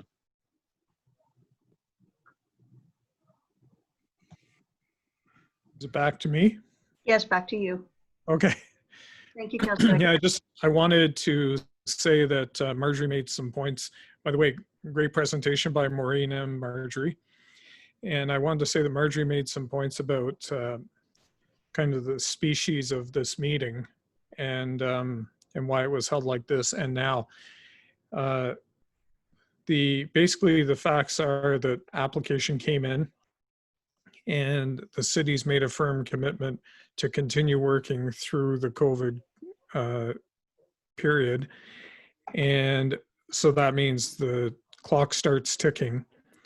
And there is no requirement for a meeting like this, but I would normally be holding one, and it would be in public. And I think, considering the communities involved and the subject of it, we probably would have had over 100 people at the meeting. And but we're not allowed to do a public meeting at this time because of COVID. And what the province has really leaned on is people doing meetings like this using Zoom and Teams and those kinds of software. That lets everyone who has access figure a way into the meeting. And this is basically the best we could do. And me personally, I'm still recovering from my open heart surgery. And so there are only specific types of things I can do.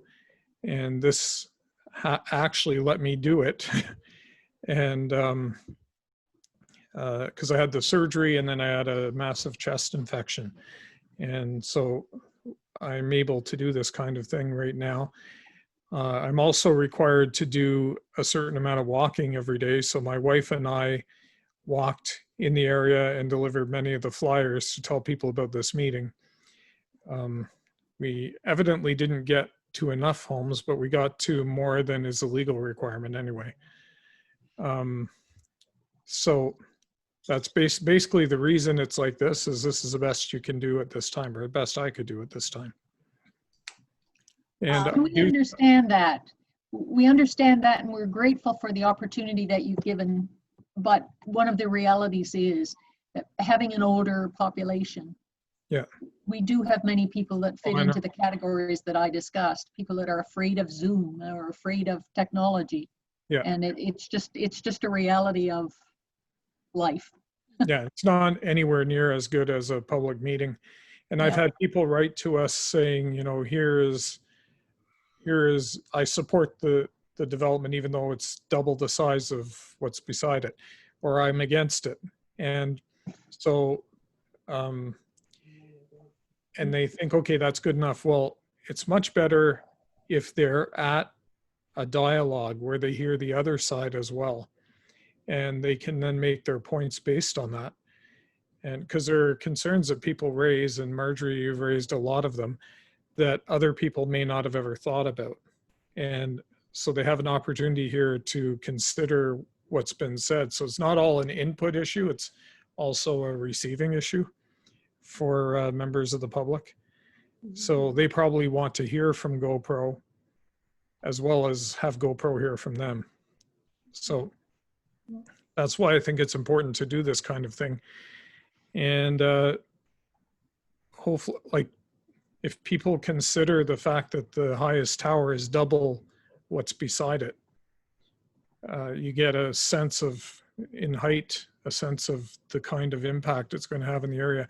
Now, on the intersection of Baseline and Clyde, you were there during the fight over Walmart. And at that time, the Baseline Clyde intersection was in the top 10 most dangerous intersections in Ottawa. And there were a number of things we insisted upon during the Walmart debate that changed the geometrics of Baseline Clyde so that now it's no longer on that list. But I think we're in danger by of getting back on that list if we don't we have to be very careful of what's planned for that area.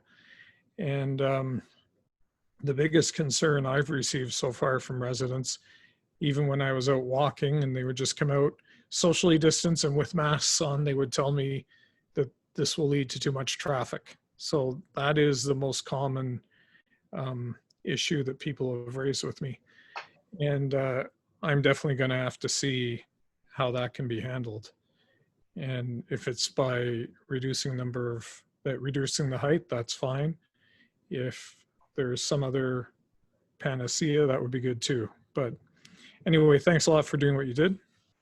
And thank you, Maureen, for doing what you did. Welcome. You both of you ladies have been wonderful in helping us hear from the residents who are unable to join us on this format. It's really quite remarkable. It really is. I would like to add in Maureen and Marjorie, Bill from GoPro.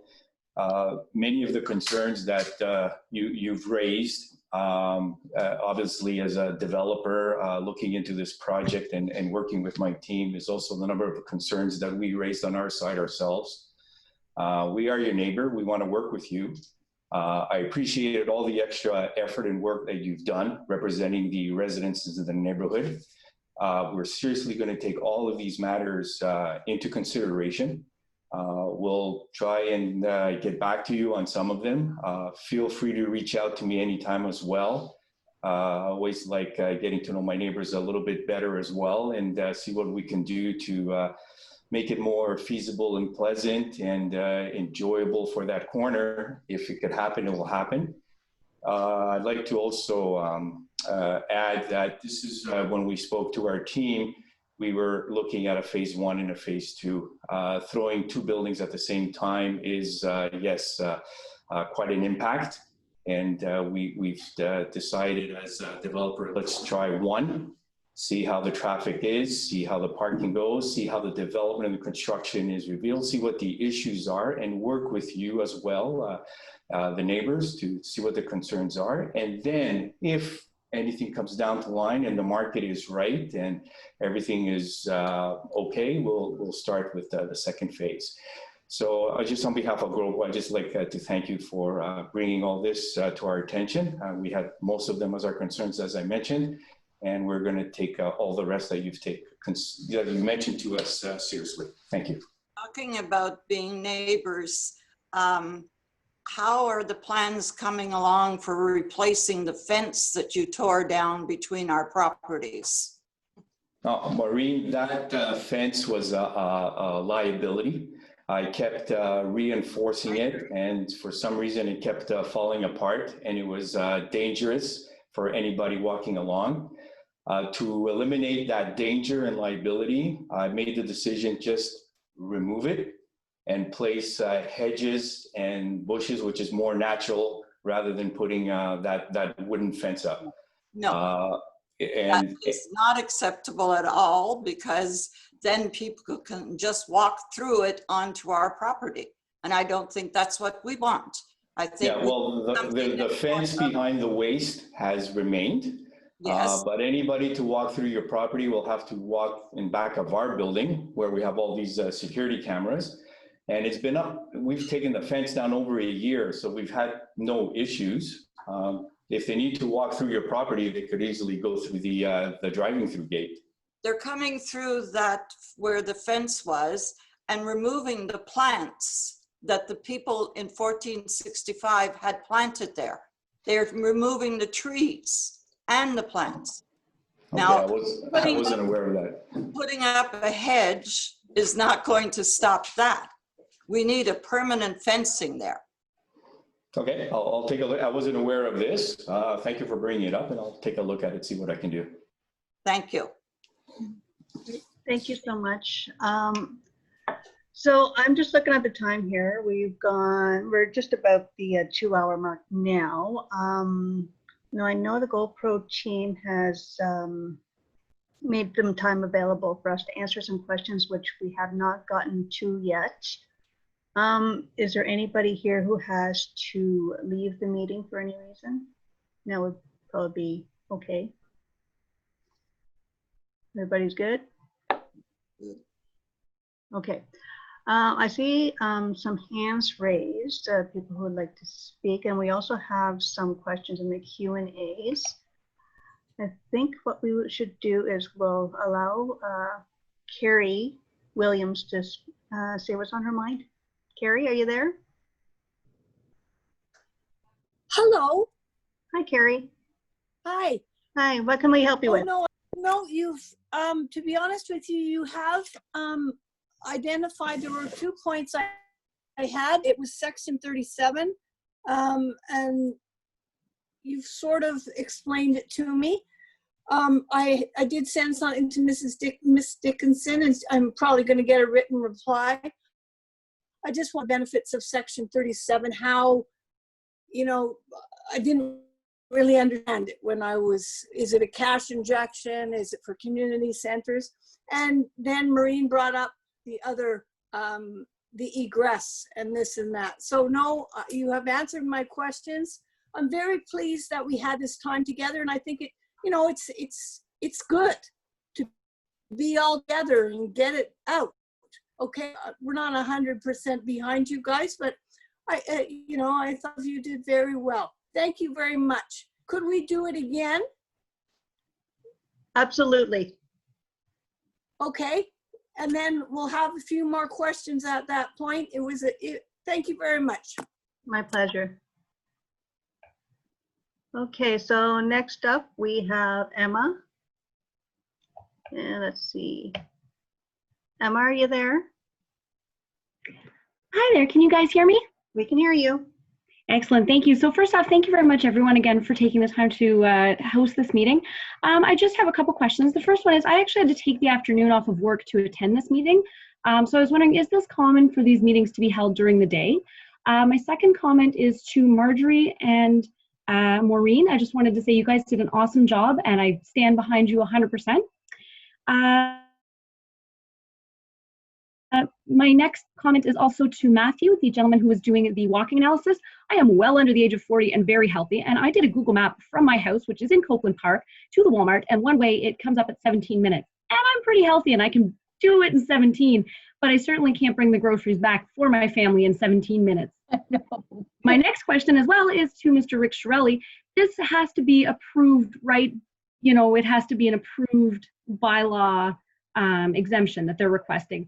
And this bylaw exemption has to be approved by the community. And I'm pretty sure that the community has made this very blatantly clear that they do not approve this. So I'm assuming that that is just a point blank that this will not be approved. And so I leave the floor to you. Thank you very much for your time. Did you want us to? Okay, first one was I had to take the day off to attend this meeting. Are they normally held in the afternoons?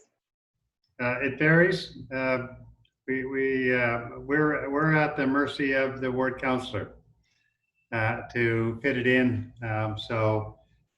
It's sort of working within a multitude of schedules. So it's very difficult, you imagine, to get 3 councillors to agree on a time slot. So we basically are at their mercy, we'll say.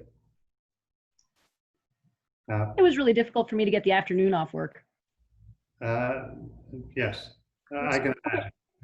Yep. Thank you. We did get your emails, so thank you very much, Emma. They were forwarded to Bill and the Golpro team for their review as well. Thank you very much. I need to clarify, I don't want Emma going away with a false expectation. So the zoning amendment that we're being asked for is approved not by community, but by city council. So right, who are elected by the community. Yes, but again, it's their responsibility to address these issues. As Councillor Brockington mentioned, they have to address these issues from a municipal level. They don't necessarily look at from a community level. It's obviously factors into their decisions, but the decision making is made by city council, not community. And that's an important thing for you to understand. I just didn't want you to go away to think because the community. I appreciate it. Thank you. Because generally, I appreciate it. Would take place if that was the case. Thank you. I appreciate that. So though our councillor, though I'm sure, has heard our voices loud and clear. Is that correct, Mr. Chiarelli? Am I next? Yes, you're on mute. You're good. Okay. Yeah, I've heard the concerns. I have to say, under legislation, we're hearing a planning application, and that means I have to keep an open mind to both sides as we go into the process. But if the vote were today, I wouldn't be voting for it. Okay. I don't think that it will arrive at planning committee in the same form as it is today, because I think the GoPro people will probably realize the wisdom of some of the suggestions and incorporate them, and hopefully they make the right ones. But I certainly haven't been convinced of supporting building that tall by this point. So thank you, Mr. Chiarelli. I appreciate that. You've given me a vote of confidence. And to Matthew for the 17-minute walk on Google Maps. Yep, thank you for providing that information. We'll consider that with the local context of this site and realize that you can't go that far in that time. Yep, especially carrying groceries for 3 people isn't going to quite happen. Thank you. Thank you. Thank you very much for hearing my comments. Thanks, Emma. Have a good day. You too. You're welcome. One thing we do have, everybody should realize we do have to be mindful of is the members of council. I know that we've received a number of interventions or email from people in Copeland Park area on the issue of the urban boundary and saying they under no circumstances wanted the urban boundary expanded. But we have 40% more housing to accommodate in the coming years because the population's growing. And so if you don't move it out, then you have to move it up. So there will be more vertical buildings in our future than we have today. So we have to be aware that the rest of council, when they hear an application like this, are going to have it in that frame. They may even point out people who have told them they don't want the urban boundary expanded, but then don't want the tall building. So to some extent, that's a fair comparison, but to another extent, it isn't, because you can have an increase in intensification there without going that high. So more of a moderate intensification is possible, but that's what you're going to be facing when we hit planning committee. And Rick, I'm one of those people who supported limits on the urban boundary. Yeah. I understand we can't go out, we have to go up, but it's the limit to which we go up. Yeah. And 28 stories, 24 stories is nuts. There are other alternatives by having smaller developments, shorter developments, keeping the atmosphere of the city, rather than what we've got over at Dow's Lake with that 40-some story monstrosity. That was a sin, just a sin. And we do not want those tall skyscrapers. There has to be a way to do it, and while avoiding those. Yeah, and I think right now, I know my brother is in real estate, and he says he's never seen, and neither is my dad, who was in real estate for 40 years, never seen a market this crazy as the one we're in now. And I would hope that anyone proposing a development realizes that it is just a ridiculous market right now. And if you're building a development on the basis that it's going to stay like that, you're probably in for a rude awakening sometime very soon. I just ask a couple of questions of Maureen and Marjorie, just to sort of drill down a little bit into the height question. Mm-hmm. So what I'm definitely hearing is, I think the biggest concern is around traffic, and that's related to the number of units. Is that fair, would you say? Yes. Well, okay.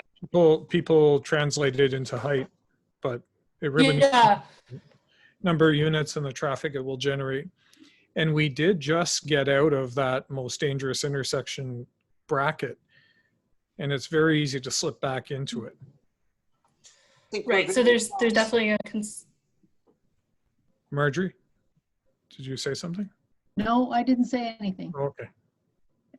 All right, go ahead. Go ahead, Marjorie. Oh, okay. Yes, Bria, I guess the point is, it's the height. The height is the big issue. Our buildings are 12 stories. We know that many people in the neighborhood think our buildings are too tall. So because they're already here, you'd have to say 12 stories is about the acceptable limit.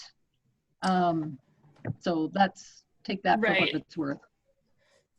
So one of the trade-offs. That's a way down the line. We haven't got to the point that we want the project, period. True. Okay. And I understand that you have a lot of concerns that are unresolved, but going back to sort of the height, in terms of like the way that I as a planner look at it, is sort of try to break it down into impact. So is it shadowing? Is it sort of the visual look? And I'm just wondering if you could help me understand that. And for context, one of the options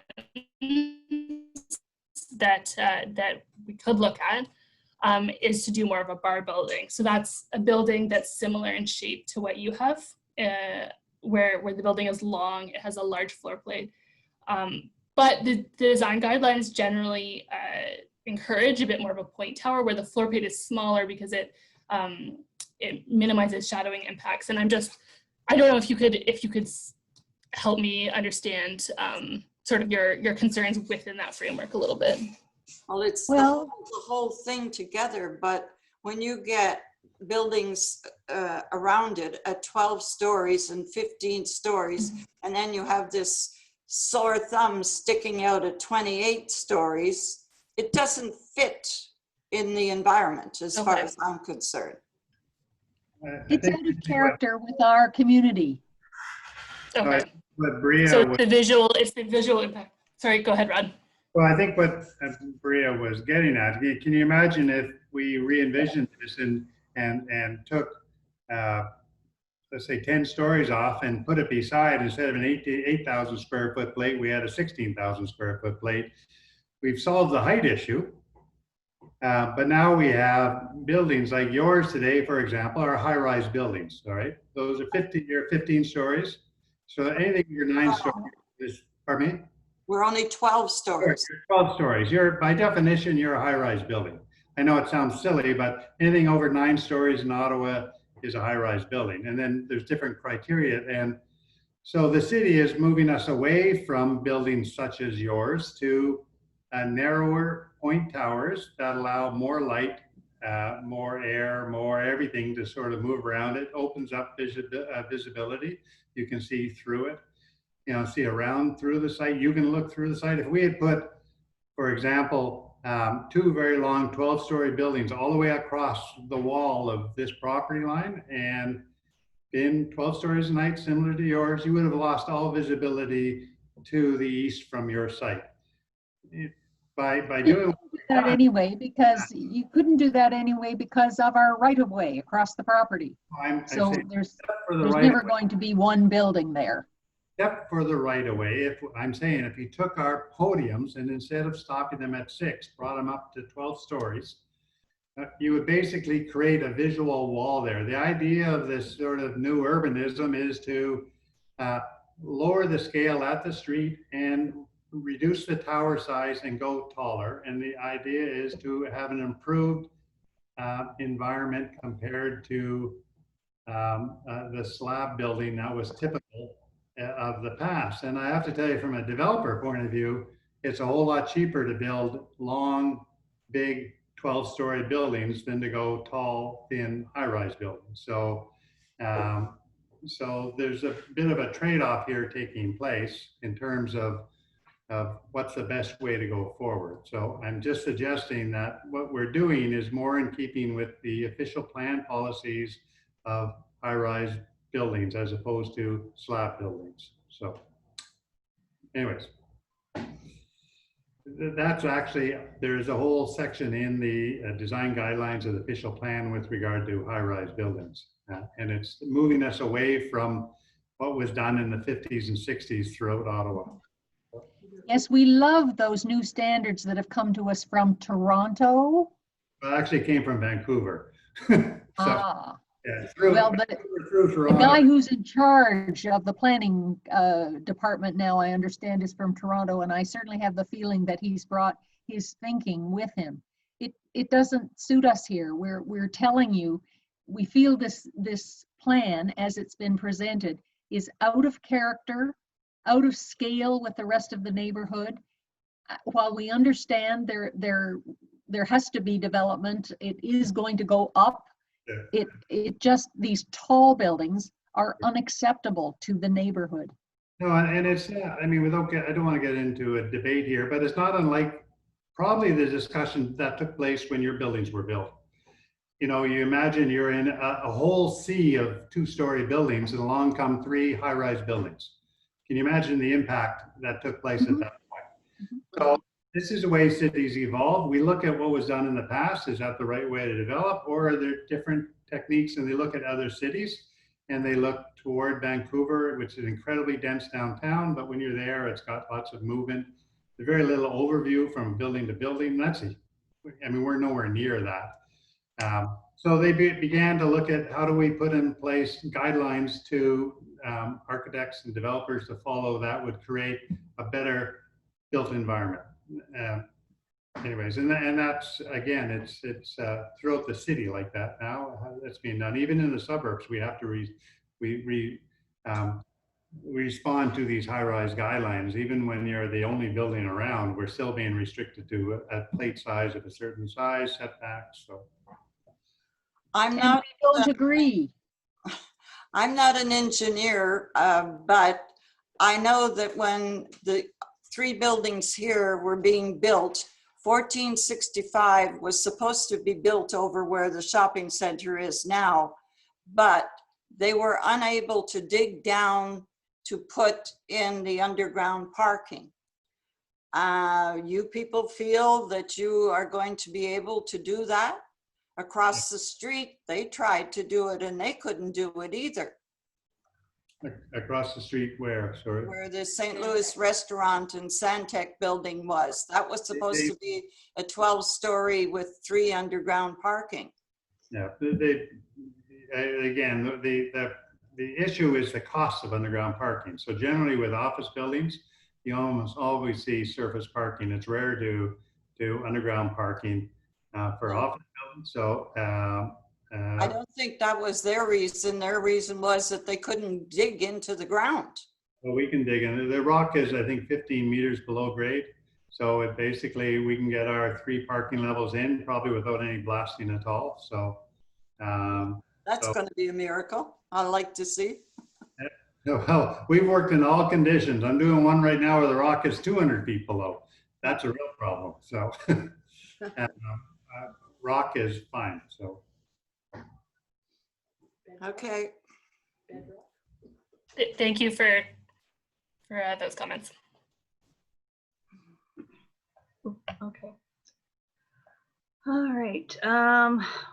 We have a couple more hands up here. Susan Bell Ferguson, are you there? Hi there, can you hear me? Yes, I can hear you. Excellent.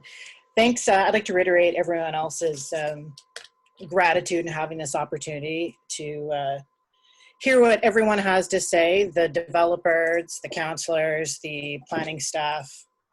And I'm very grateful to see that there were 2 speakers representing communities that were organized and put their ideas forward. And pretty much everything Maureen and Marjorie has said echoed comments that all of my neighbors and I in Central Park tried to convey. I mean, I realize that there's formal processes in place and that given the disruption in life due to the pandemic, many of us missed things in the mail or missed emails or were following other things in the news. But even the pandemic aside, as a general comment, these processes are very cumbersome and very difficult for ordinary citizens who are working and busy to follow. That aside, that rant aside, I think that the main list of questions I wanted to put forward are, the first 2 are repetitive. In that, yes, I have major concerns with the height. I think that's an obvious one that's been stated by everybody.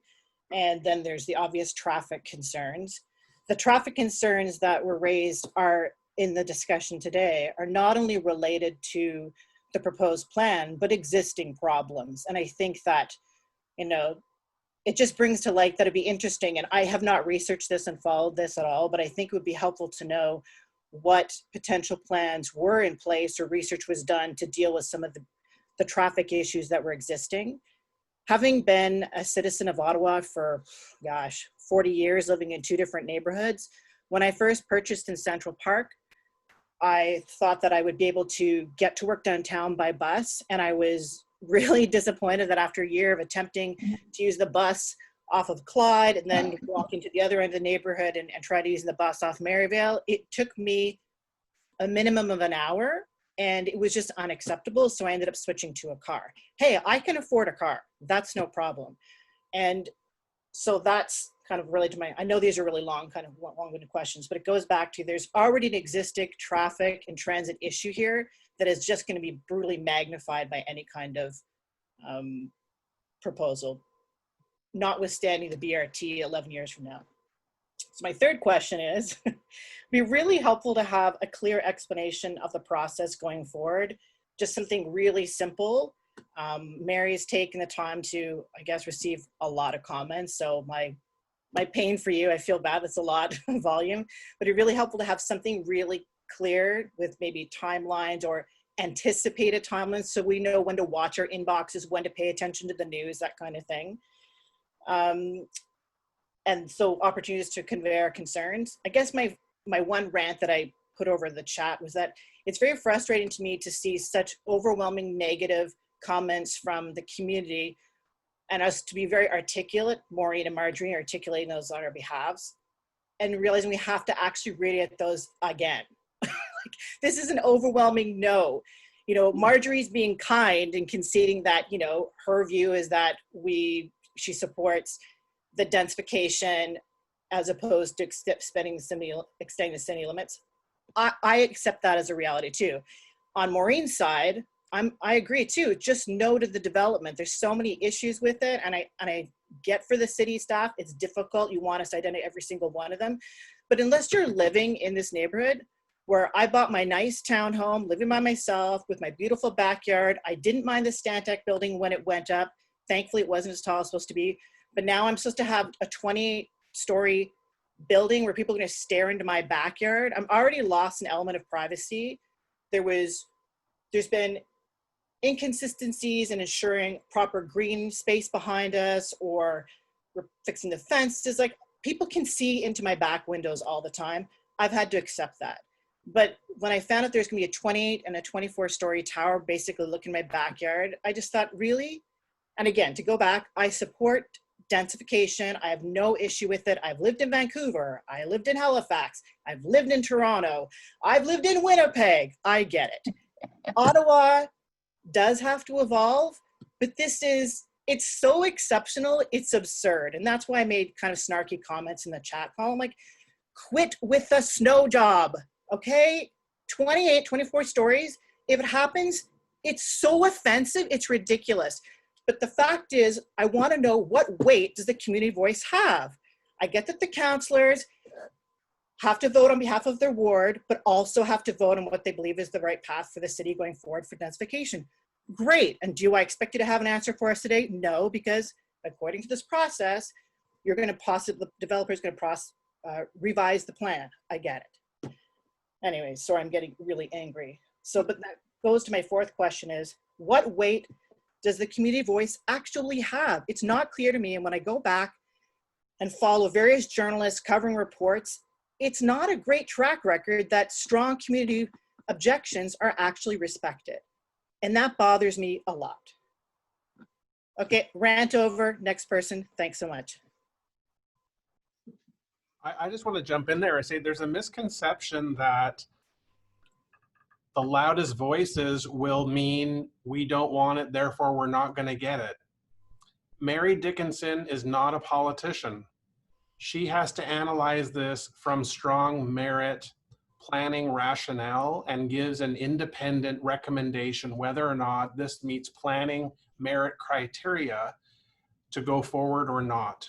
Councillors should make similar decisions, but obviously we get swayed by community input. So a local city councillor has a greater knowledge of local issues and is under greater local pressure when he or she comes to vote. And so Rick's job and my job is to collate what we hear and work with the planning department and the developer to try and mitigate as best we can. If this is going to go forward, how can we get it looking the best before it gets to the council's table?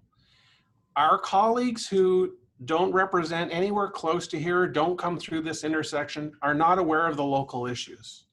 So part of our job before it goes to them is to educate them. We meet with our colleagues, but they are going to take a more macro level view of this application, and they're going to say, does this make good sense within the city of Ottawa? And they'll look at the arterial roads, as I mentioned before, and the proposed transit lane, and they're going to really think about that. And that's why months from now, when some of you start to approach our colleagues, I mean, we'll guide you. We'll have additional times to dialogue together and we'll talk about strategy. But they'll be looking at this plan differently than how Rick and I and Keith will be weighing things. So, you know, with applications in my ward, that's what I do. After the first preliminary meeting with the public where you meet the developer and you get your first view of what's being proposed, is I try and really understand what are the issues in the community. Yes, you're strongly opposed, but okay, you've talked about traffic. How do I deal with traffic? You've talked about massing or proximity to your properties, how green space will be used, all these issues, and try and come up with some palatable solutions to that, because frankly, I assume every file will come to the planning committee, and I'm trying to work on the issues that the community raises to make it the best that it can be.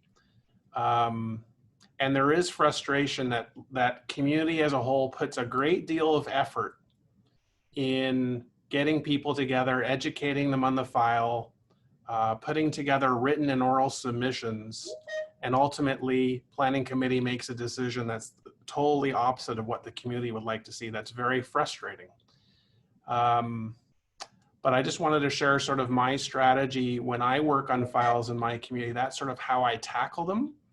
But the fact that this is at the corner of 3 wards is helpful. You've got 3 councillors engaged when normally it's 1 that can bring our community's concerns to the table. So the previous speaker lives in River Ward. There's definitely some River Ward issues at play here that I'm cognizant of and will be responsive to. But I just wanted to share that. I just want to say I have another meeting at 3 that I'm transitioning to, but I've posted my email and phone number, and I just to encourage, even if you're not a River Ward resident, I'm very open and welcome comments from folks. But as Ms. Dickinson said, we still have a number of months to go before this sees the light of day at committee. So I just wanted to thank everyone and have a safe Canada Day. Thank you. Thank you, Councillor. Thank you for joining us. Okay, how is everybody else doing? Does anybody need a break? Okay, no? Okay, so we have a couple more hands up. Looking, Jaron Bachman, can you hear us, or are you on? I am here. It's Jeroen. Most people prefer to call me Jerry.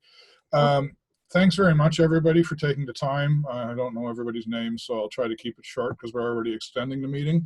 I've brought up several times the intersection at Arundel, Glenmount, and Maitland, which is the developer's primary point of egress for these people that would be driving to work. And don't say that they're going to go in other directions, because they're just as bad as far as Woodruff goes or Maryville, Kirkwood on-ramps. They've just been made bigger, and this is exactly why I know what occurs in this intersection.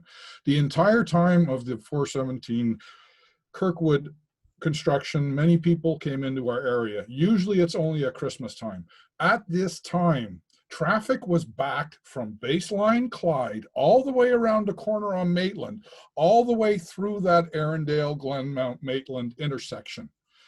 Sorry if I'm upset, but when I'm late for work on a regular basis, I can't take a bus. It takes me more than an hour to get to work downtown. A 12-minute drive. A 12-minute drive. None of these people are going to take rapid transit, especially not in the wintertime, and especially not at a time from like Christmas time. You've seen me. I may not be as eloquent and as well-spoken as other people, but we feel very strongly about this. That is our only point of egress for that entire neighborhood. I don't know exactly how many homes are in there, but from walking around during COVID, it's got to be at least 75. Regardless of that, if the city can do me one favor, please make sure you do proper traffic surveys or whatever you need to do through that intersection during Christmas season, because right now, every Christmas, that traffic backs up all the way down Clyde, all the way down Maitland, and all the way through Arundel, Glenmount. You cannot get through the intersection because people ignore the lights and they just sit in the middle of the intersection.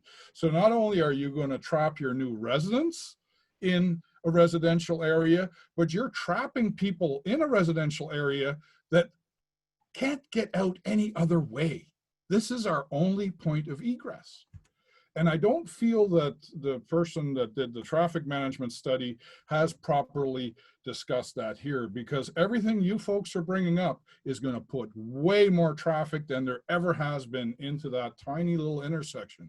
And as far as it only affecting 1,500 people in this ward goes, sorry, you're wrong. I bet you a quarter of Ottawa spends time at one point or another on Maryville Road, shopping at the big box stores, shopping at these bigger places, never mind going to restaurants year round and everything else. The other point that's been made many times is you got buildings on both sides of the road. What are we going to do 10, 15 years from now when it needs to be made bigger? I walked through an intersection downtown. I would have to research it to see which one it was.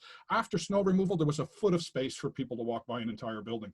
I think what we're going to be looking at is the exact same scenario here, just at Clyde. But like I said, my main concern and what I really want to see properly researched and properly managed and properly explained is what is going to be done about Glenlown, Maitland, and Arundel.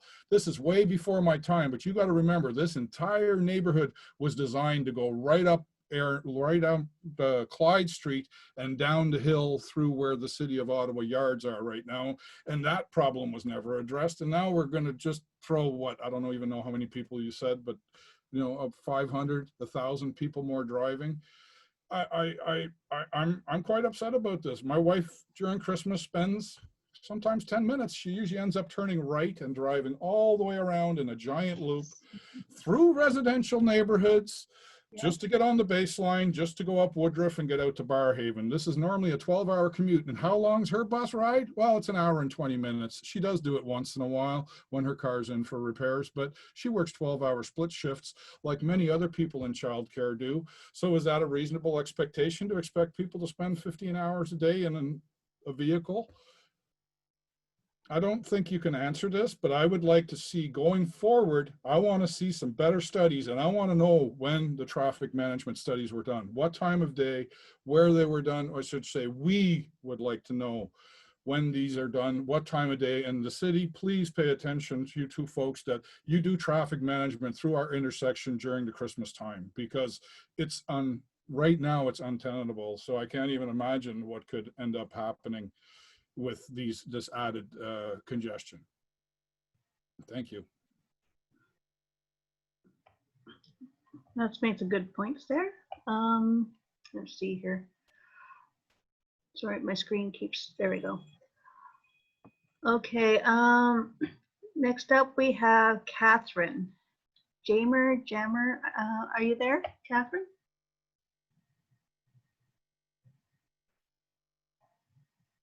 No, okay.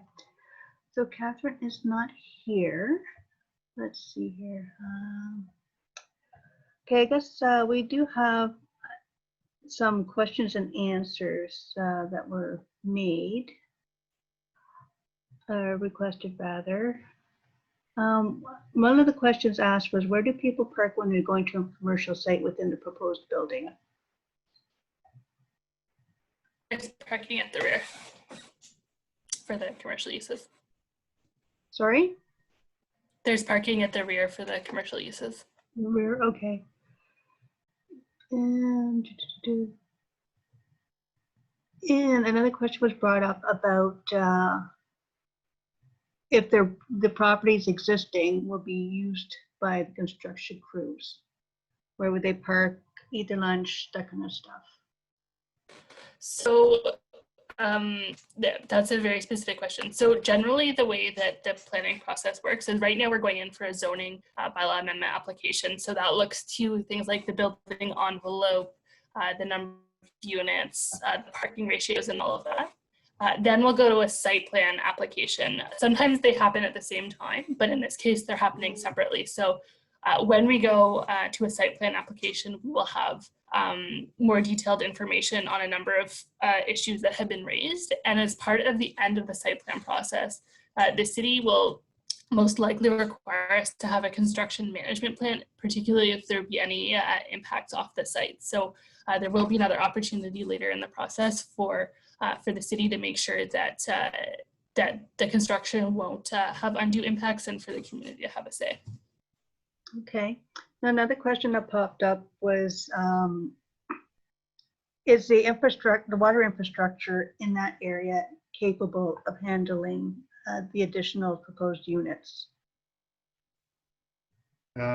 So we do, prior to a zoning amendment, we have to do a serviceability report. That was put in as part of the package. And it basically says there's sufficient servicing to satisfy the phase 1 and phase 2 of this proposal. So that's the first step. Sometimes we have had projects where the serviceability reports say not for another 10 years when the new trunk line gets put in, and we put the project on hold, but this time it came up. And then it's through the site plan process that the detail on how the building is serviced is put together in terms of where the infrastructure is coming in and connections to sewer and power and everything else. So right now, our engineers say there is sufficient service to meet the requirements of this building. Okay. Now I see Catherine has rejoined us. Let her speak. Catherine, can you hear us? Yes, can you guys hear me this time? Yes, perfect. Okay, thank you. So I'm located in Central Park and obviously have the same concerns or issues that other people have mentioned.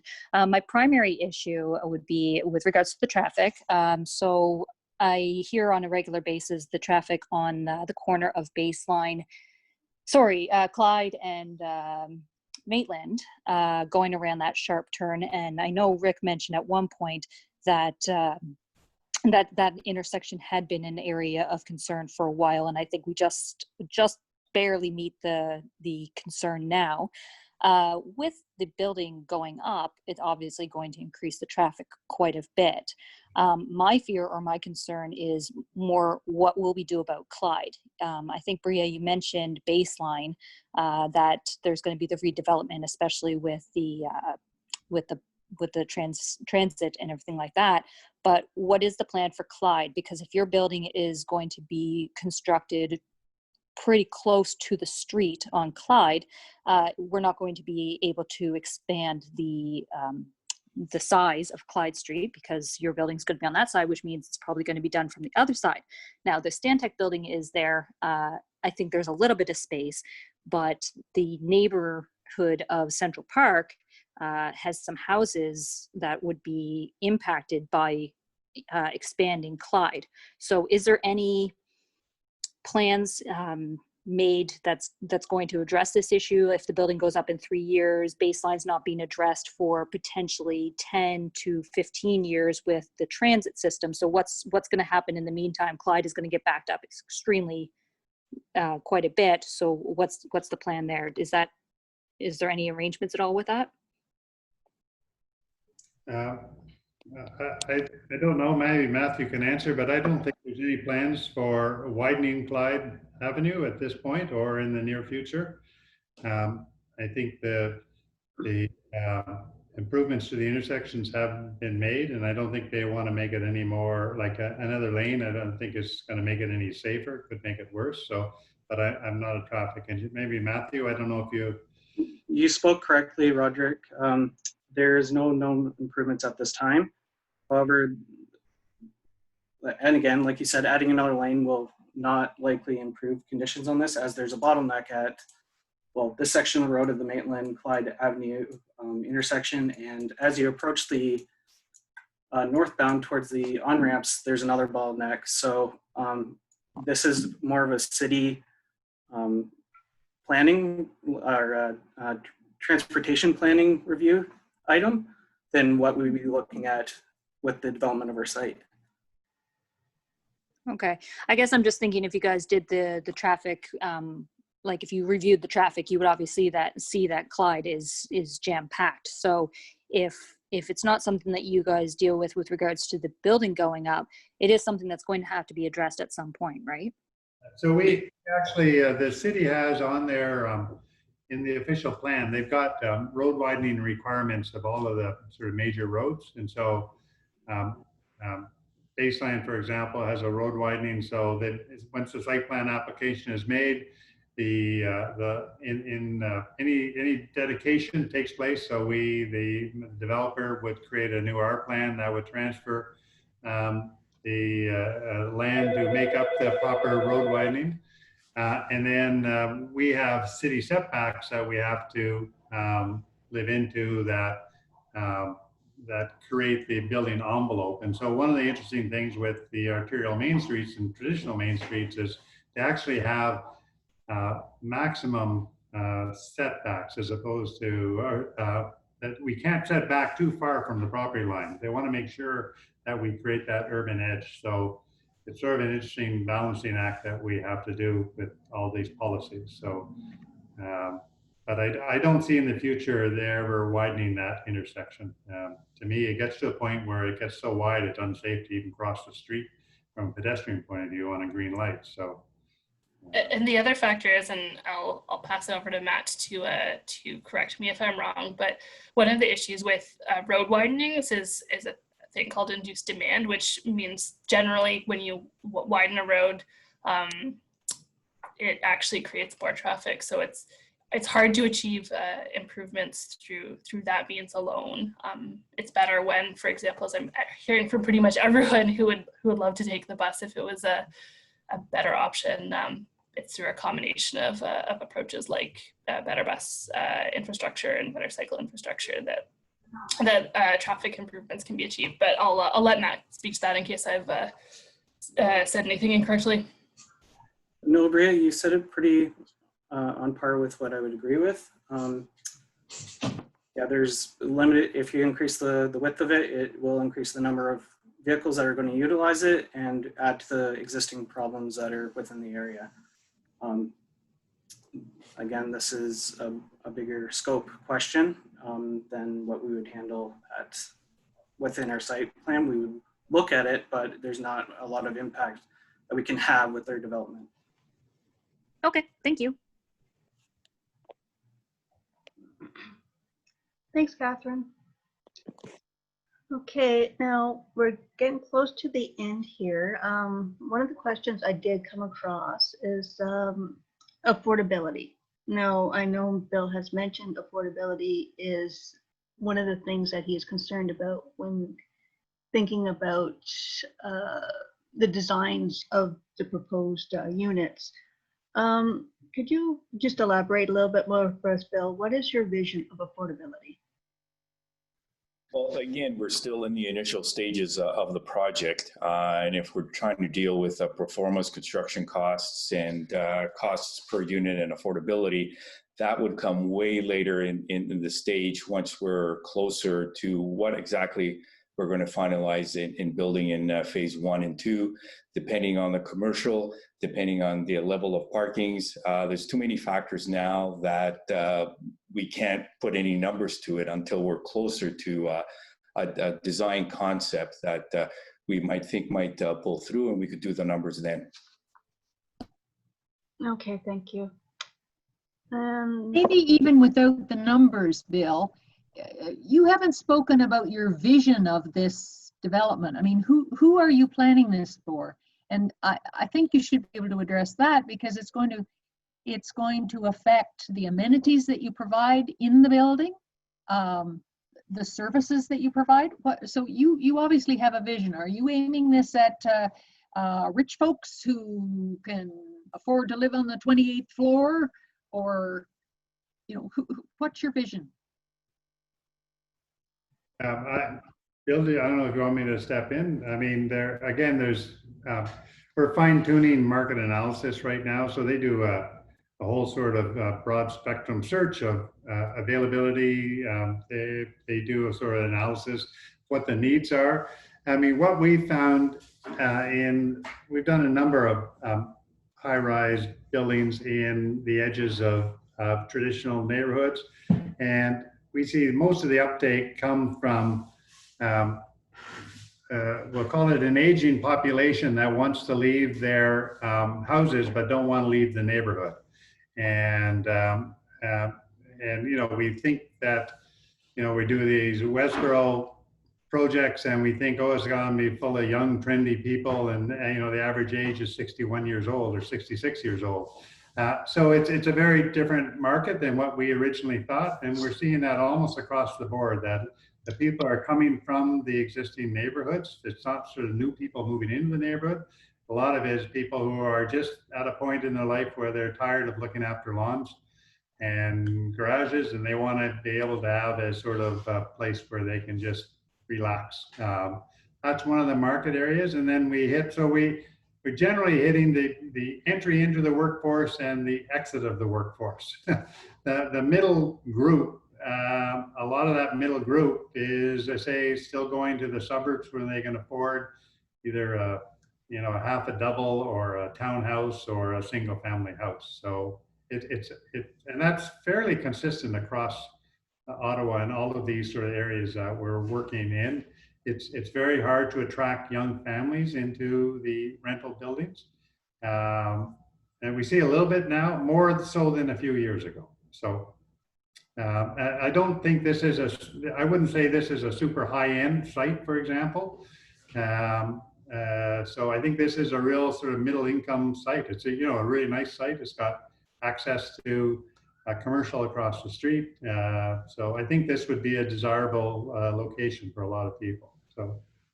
So it's exactly the same audience that the Smart Center folks are planning one of their 2 towers for. They're geared toward seniors, which is a whole different market. They're looking at, I believe, as a retirement home, which will have a level of care.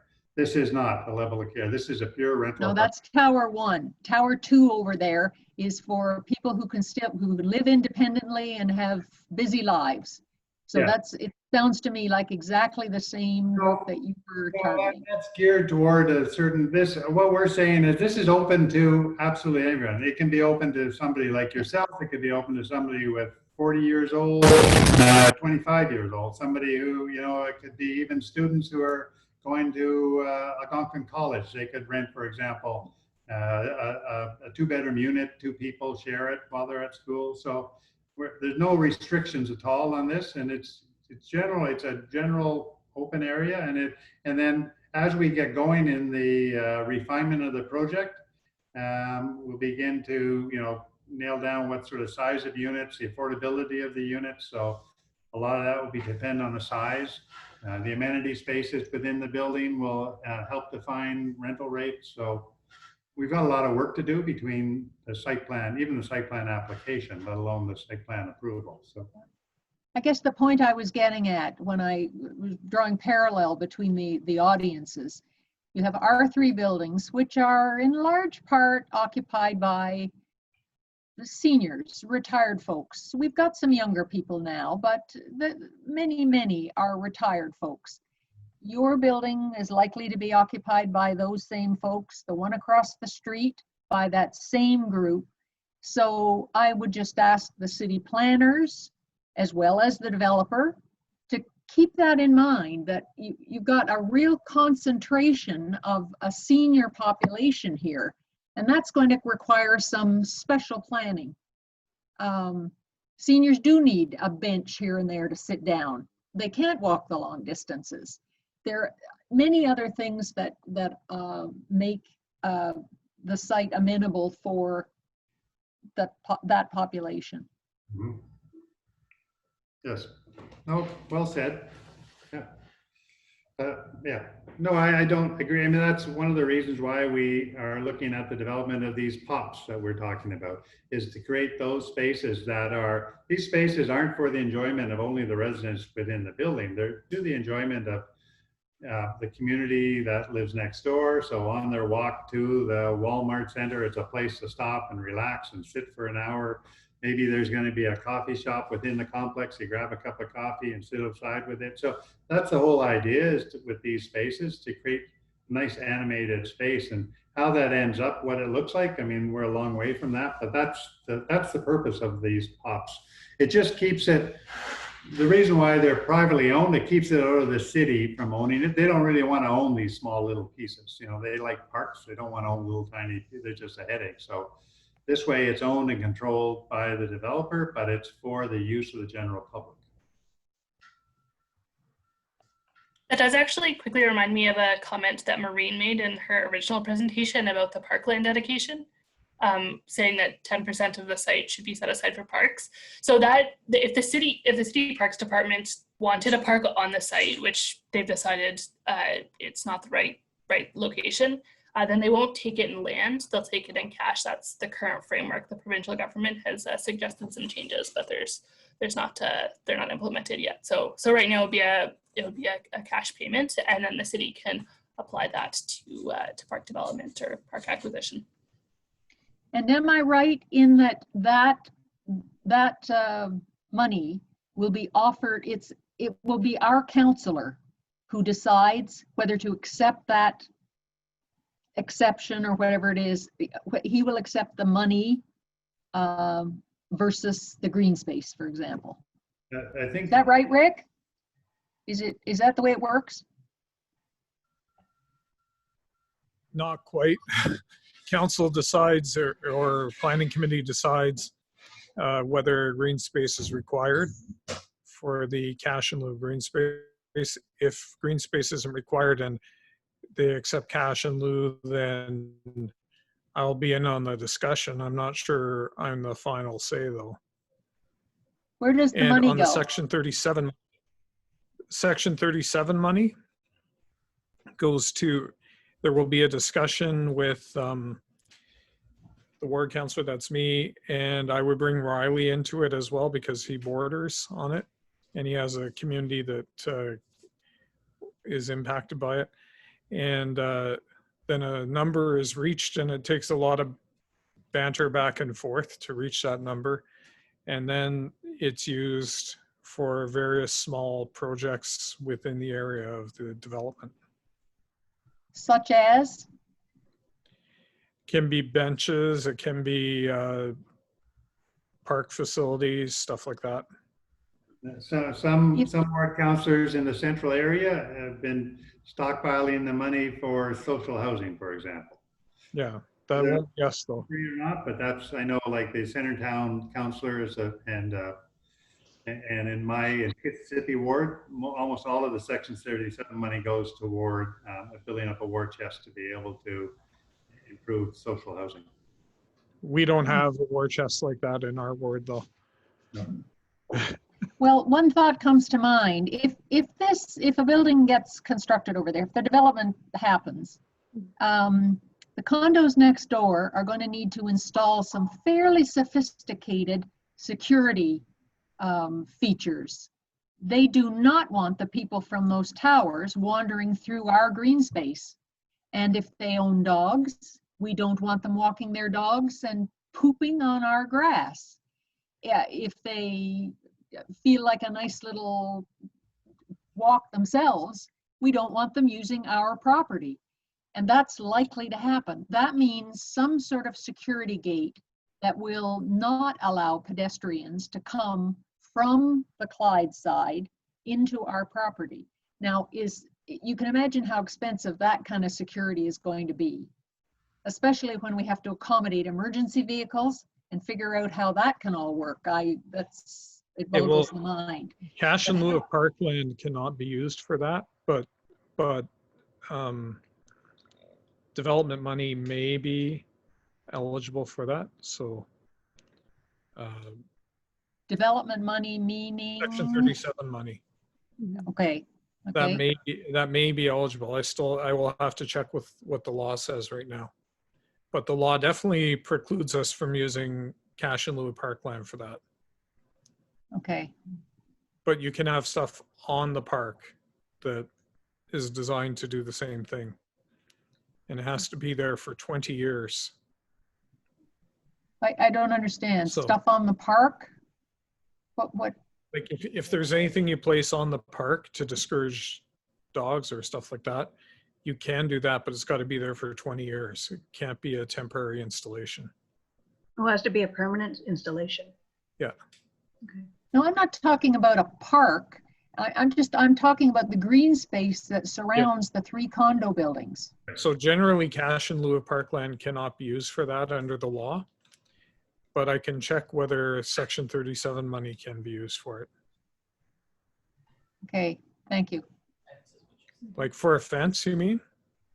A security fence or something like It's that? not just a fence, it's the kind of sophisticated gate to keep out pedestrians, allow the traffic to exit, not to enter, Okay. and Well, I still can check accommodate into- emergency vehicles. I can check into whether that can be used for it. Okay. So I'll check that. Okay. All right. So, folks, we are coming up at about the 3-hour mark, and I believe we got a lot of ground covered. What do we say we tie this up? And any more questions that you have, you can feel free to email us, and we can answer them a little bit more fully for you if you wish. Would that be acceptable? Yes, and we reserve the right to have another one of these if we need it. Absolutely. Please. We're definitely going to need it. Okay. Would it be possible to get a copy of both Maureen's and Marjorie's presentation? Just if you've got that written, is it a written text? Yes, it is. I can, Part of it. yeah, and that's fine. Whatever you have, just because I think it was quite good, and you've covered a whole lot of topics. And it's as we respond to those, it's really nice to have something written down as opposed to pure memory. So And where would you like us to send those? Probably through the counselor's office is probably the best, or through Mary Dickinson. Maybe that's the best. And Yeah, that would be fine with me. yeah, Mary. Yeah, she basically responds to all the questions. So Yes, she certainly does. She's been wonderful to us, and I really appreciate it. Even though our mail service was a little bit, we sent our mail to her on the 11th of June, and it got delivered on the 25th of June from College Square to downtown Ottawa. Via Montreal. And Pardon? via Montreal, I think she said, but we got it in the end, right? I've got it beside me here. I appreciate everyone's patience with me. There have been a lot of comments, and I thank you for just giving me a bit of time to get back. And there are still a few people on my list that I do need to follow up with, so you'll hear from me soon. Mary, I see you're at City Hall. So Yeah, I am today, only today. It's one day out of many. I'm usually working from home. yeah, no, I just wonder how much the City Hall is open, if anything. Yeah, it's open to staff if you have to come in, but we're being directed to work from home as much as possible. Okay. All right. Okay, thank you lots, everybody, for being here today. Thank you very much. Thank you. You're welcome. Thank you. Thank you. Nice to finally meet Well, some of you. Thank you again, Councillor. Thank you, everybody. Take care. Bye. Bye.